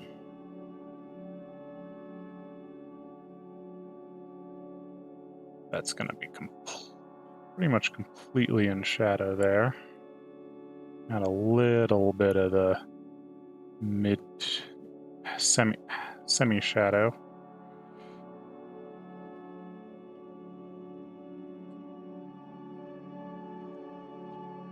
Pull the bronze down to add thickness.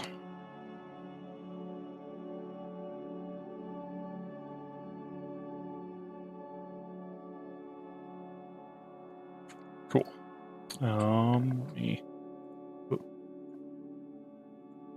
Break it. Nope. There it goes. Cool. Okay.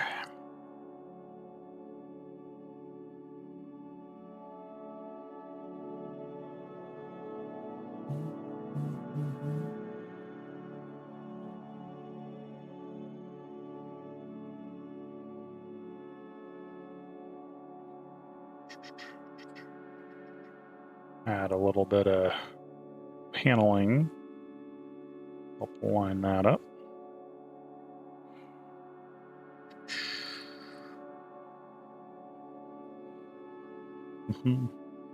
So it helps describe the shape as it wraps around there.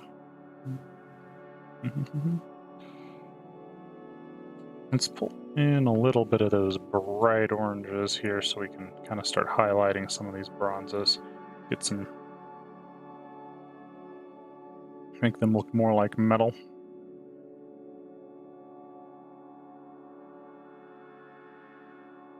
That might be a little too saturated. I need to knock that back a little bit. Yeah, that was a little too saturated.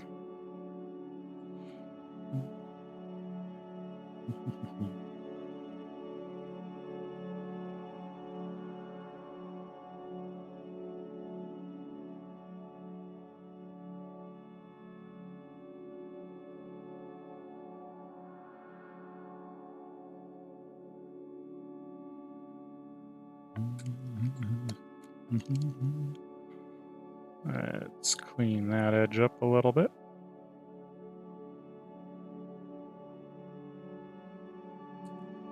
Cool. And then I want to jump to this and add that rim lighting. I need to go through and rim light a lot along here, but especially these metals are going to catch that rim light really well.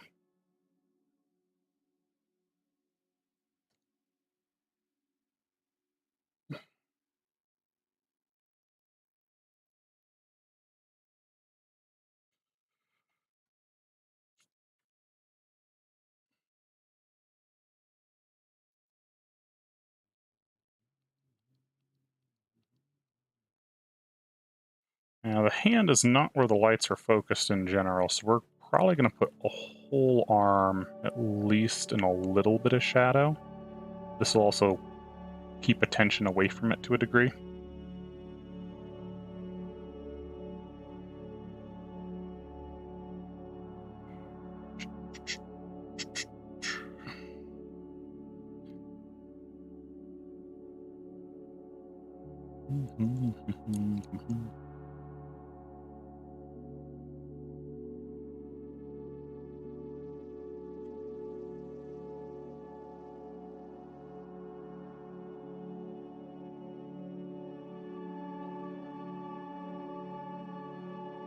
Alrighty. Let's add some shadow for the bracer here. Or vambrace, I should say.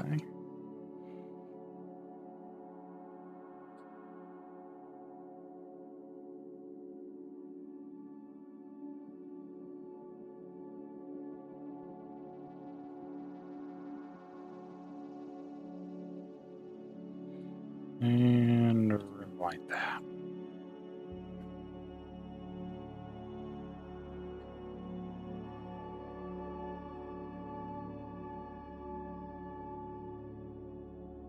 I think I want to bring a little more color into that rim light. Let's grab some of that red there and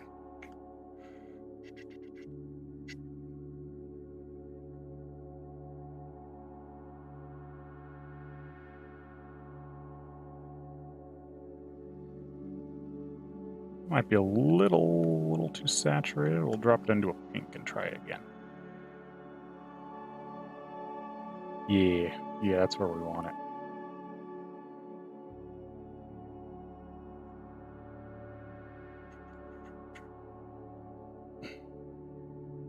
Grab that bronze again.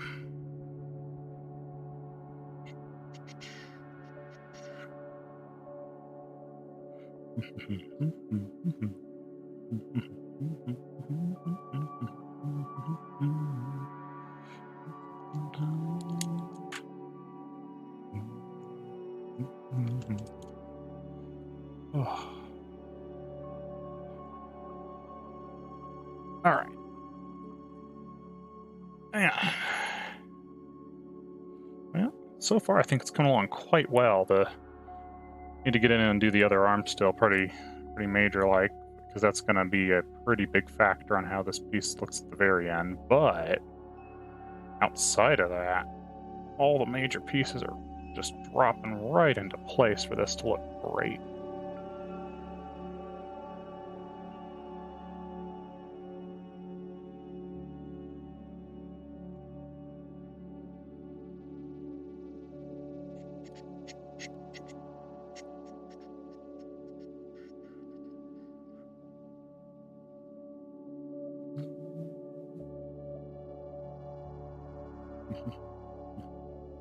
Don't like the way that thumb looks.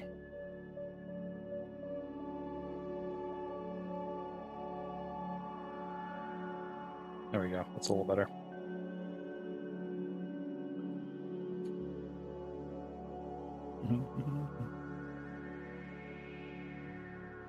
Let me just grab a little touch of that shadow.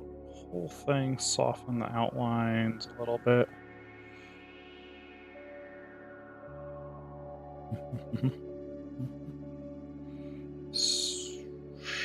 Shadow that a little bit. Don't want nearly as intense a shadow as we get up near the face, though, so gotta be careful.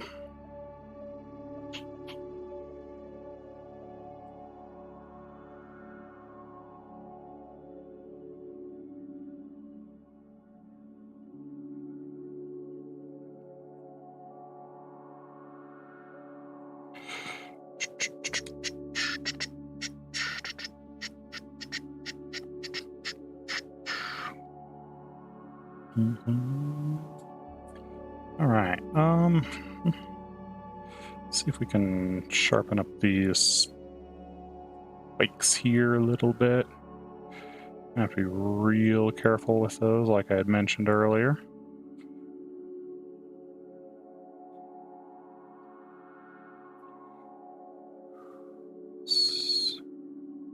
Get that collar in there just a touch. Nice and carefully.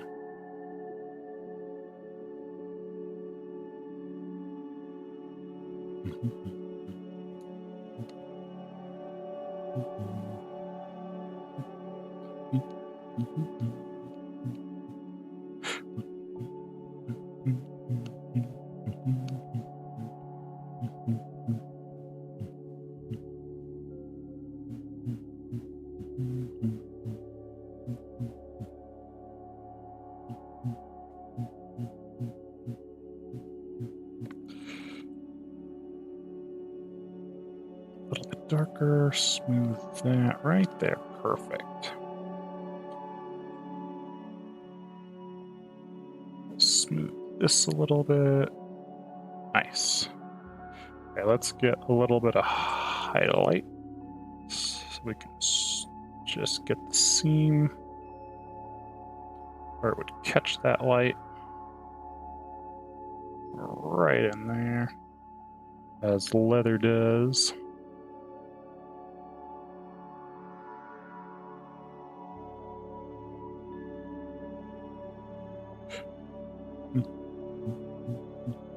And just let's actually bring these spikes darker a little bit so that when we highlight them, we don't need to highlight nearly as brightly.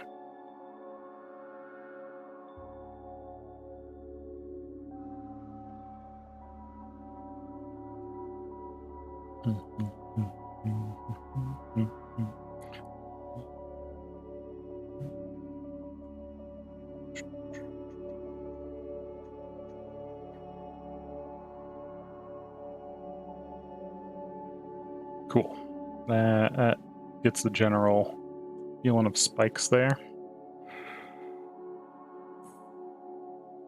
Let's get in and get that collar. I don't think I'm gonna do any fancy designs. Not gonna do the detail of that particular part. Just get the general shape in. We'll hold this in here. Have to work on that a little bit. Where the spikes are.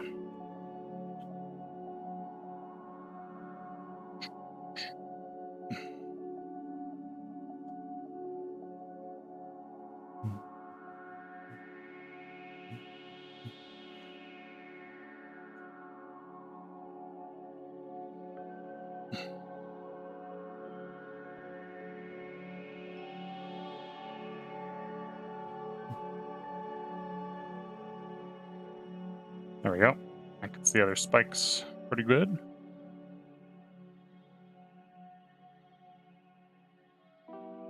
Darken that down because it's way off over there. Had a little tiny bit of shading.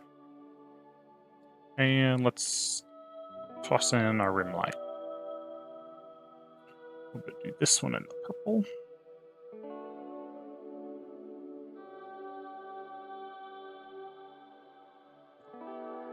Just because there's a lot of different lights around here, and we want to try and use as many of those as we can for the various rim lights.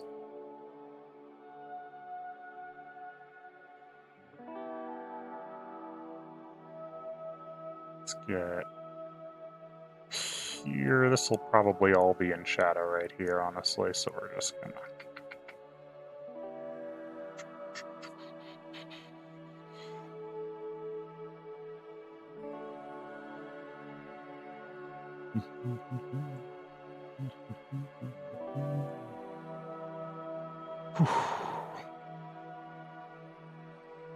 Long piece. We're already up to 2.5 hours, but we're getting pretty close to done, so...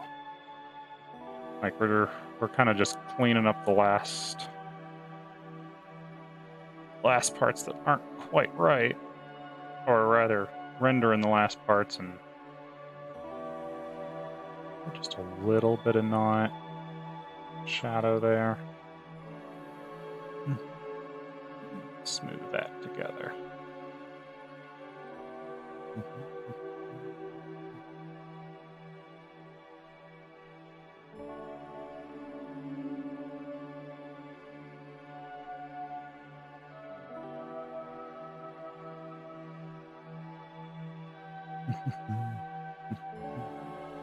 I probably went a bit heavy-handed on the wash. It's taking a while to fully dry. Ooh, yeah, that probably did go a bit heavy if it's taken a while. When I do washes, I tend to, very carefully hand brush them on. I know some people will dip them, but very carefully hand brush them, and then if it looks like it's even slightly too heavy, I will go back with I'll dry the brush off and then kind of dab it back off, which seems to help quite a bit to control the wash, or the amount of wash in a given spot.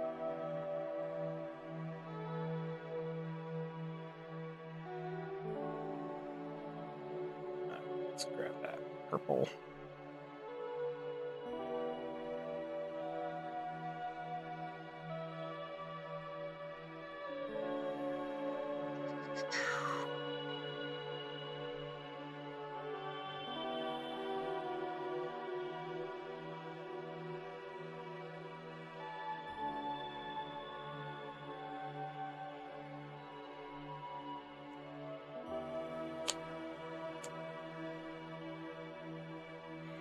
Whew.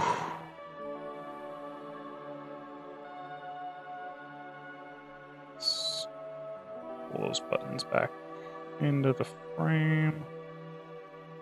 Add a little bit of highlight to them.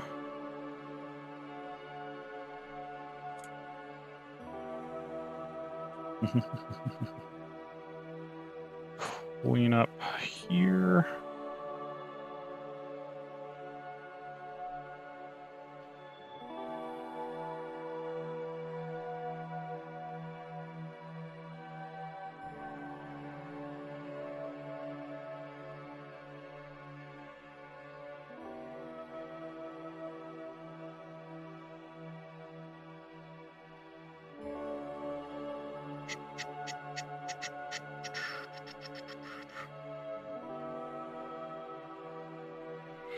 See if we can add a little bit more warmth there, as there tends to be a bit more subsurface scattering there.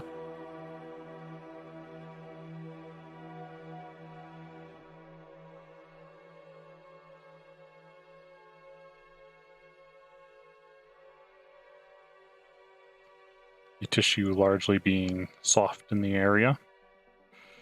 Subsurface scattering tends to be pretty common.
So I'm hoping it looks as if it's melting the astronite back into dirt or something. Oh, interesting. Yeah, maybe. I couldn't tell you without taking a look.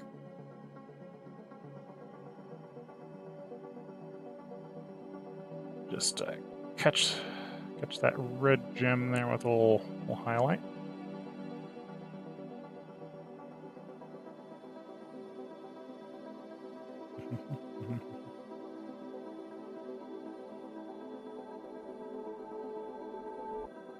All right, let's get a little bit of subsurface here.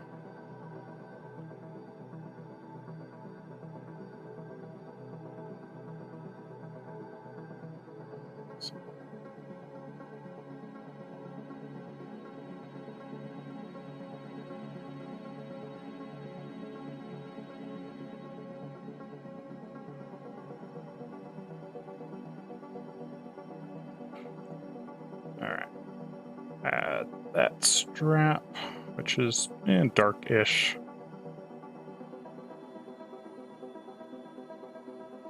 Doesn't matter.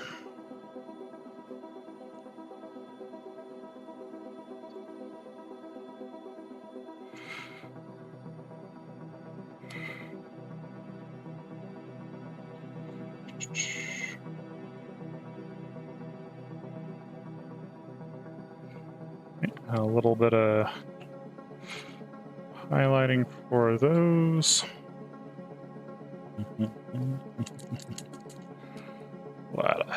Touch highlight there. Touch a highlight there.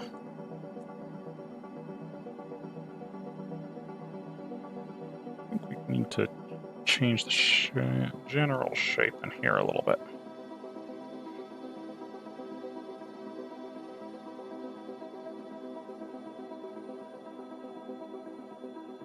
I think that's a little better.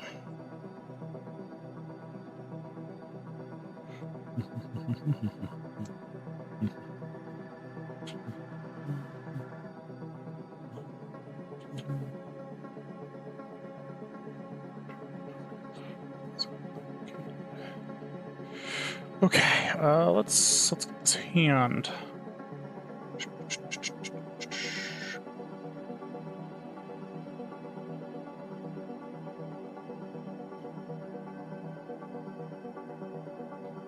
Just carefully get that.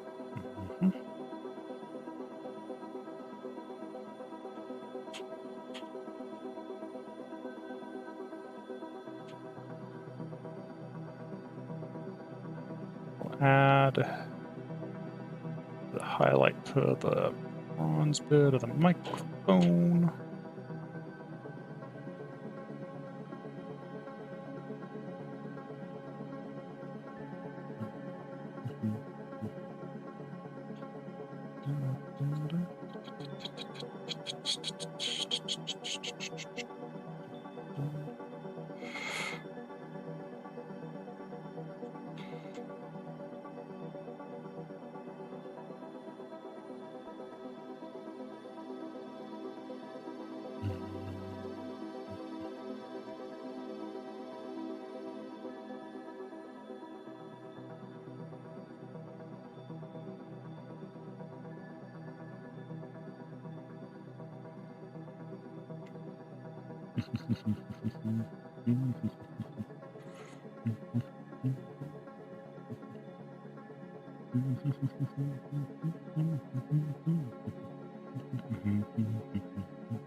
All right. Let's get some mid-tune in there. Mid-tune.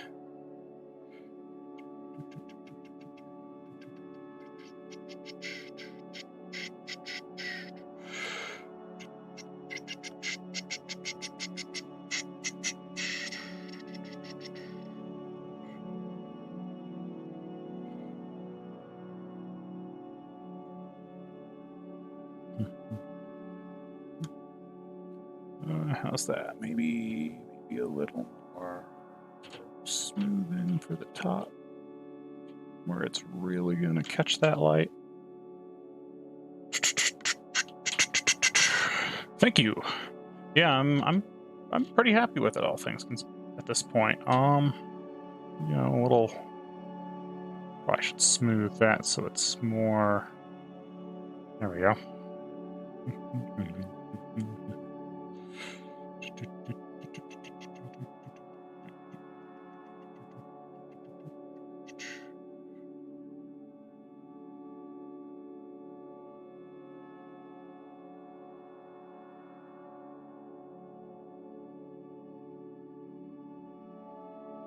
All right. I think we just kind of got to do the hem here on the skirt, and then get her sleeve. Well, and the leg, obviously.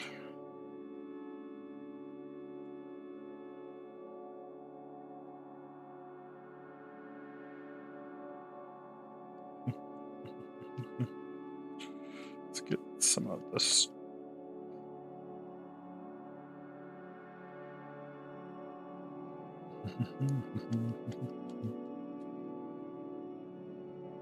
Just kind of blend that to roughly where we pulled the background, so that it blends a bit into said background.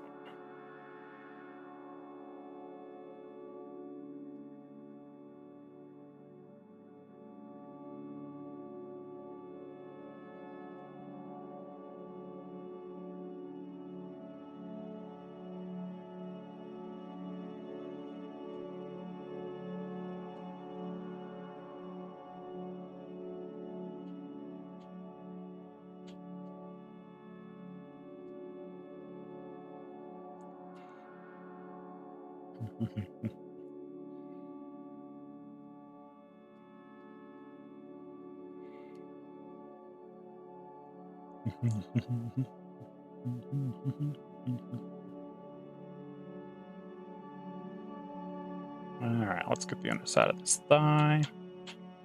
Nice shadow in there.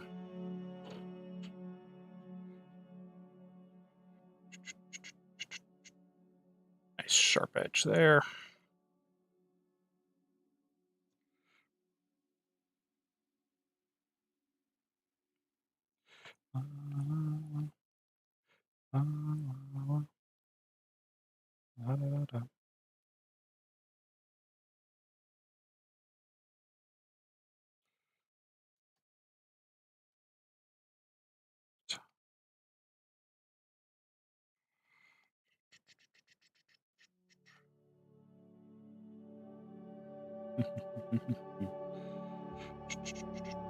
Oop, looks like we got a layer gap. There we go.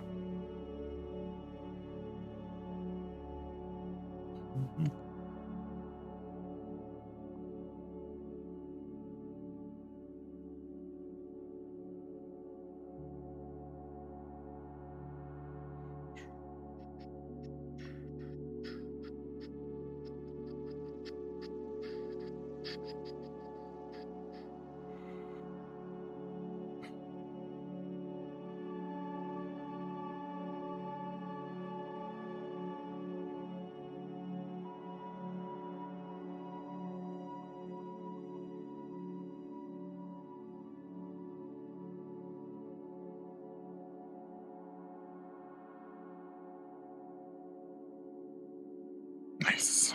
There we go. Nice sharp edge. Let's get the shadow for this.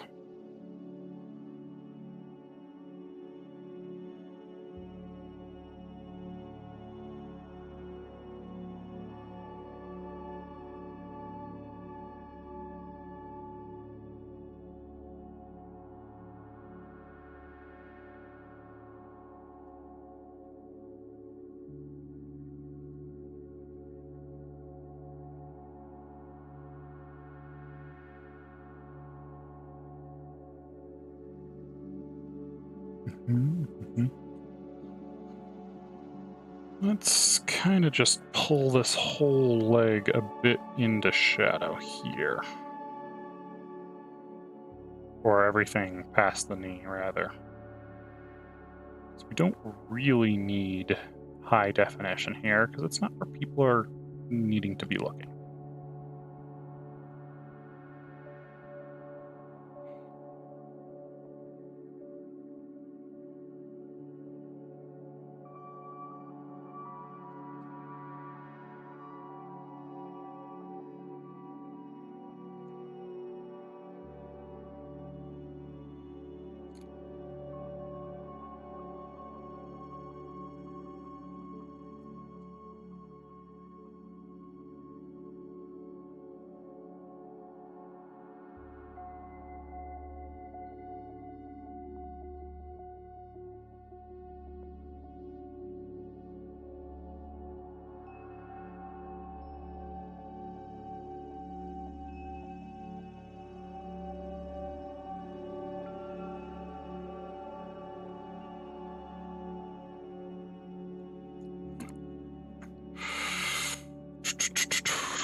Feel like maybe I need to add a little bit of indication of the other leg here.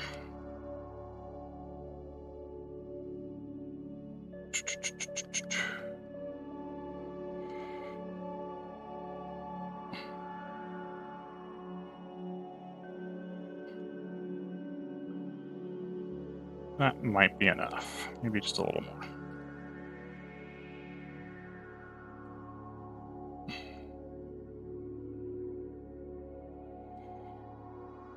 There we go. I think that's probably better. It was just looking a little too undefined.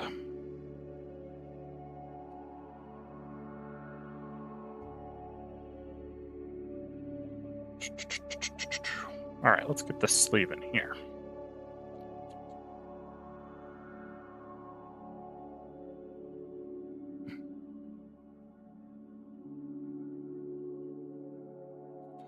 All right, we're gonna do the same thing as the veil. So layer up, grab that.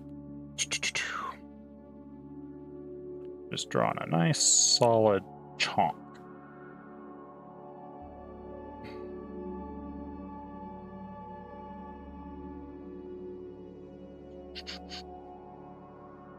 Let's drop that opacity down a little bit so I can see what I'm doing.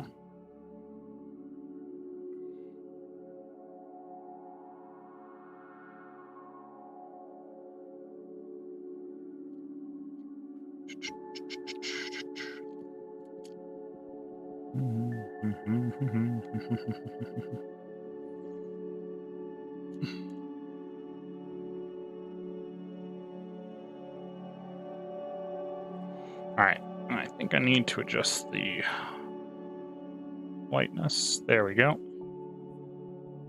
That gets it about right. Bring that opacity back up a little bit. That's pretty close. And I do want to add one more little touch because it's got those little gold designs on it, so we're going to bring those in to really define that edge.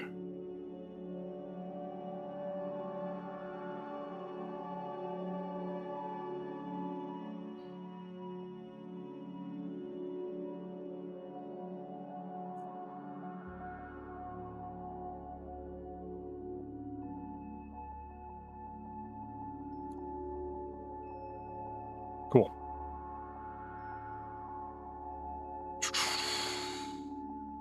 I'd say that looks pretty good.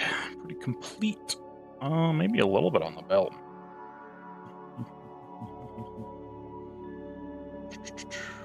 Just slight shading there.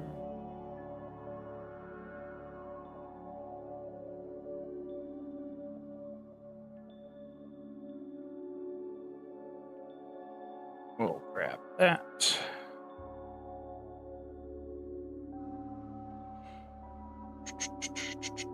And whatever we use to highlight up on the spike.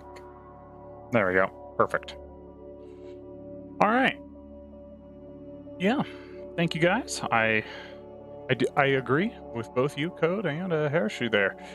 Yeah, I think it's looking pretty darn good. And at this point, I think I'm probably gonna call it.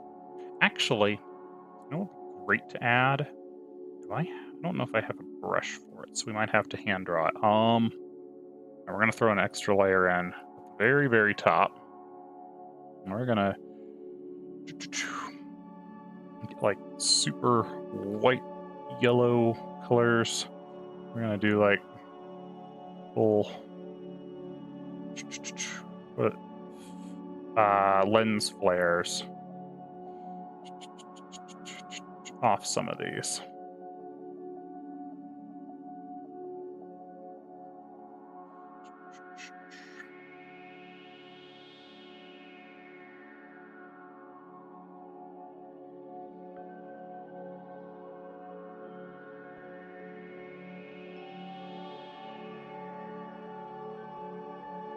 We're just going to make that a very thin layer. Maybe. That might be too little. I don't like it. It's not working. I'd like to do lens flares, but I'm not really done lens flares, so I don't know how.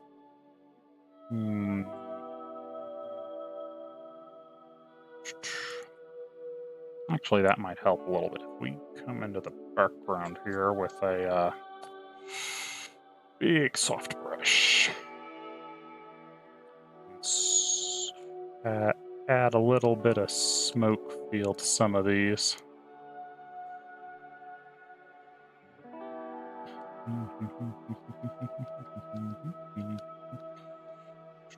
Just smooth them out a little bit.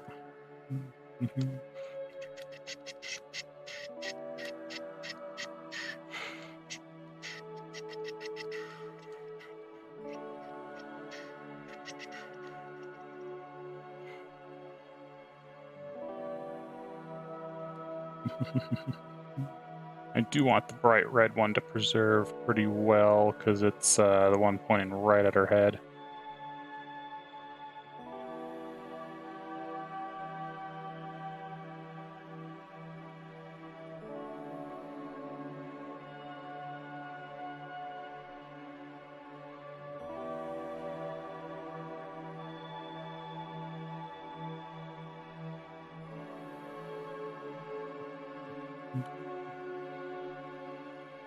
Mesh that a little bit, soften those.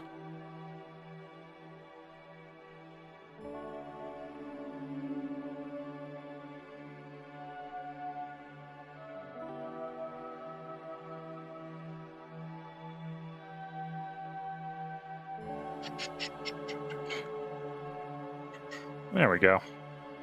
I think that makes the background a little more unified. All right. Well, I think it's been a pretty good stream. We're just gonna put this at like the maximum full view for you guys here. So yeah, that's the stream for today.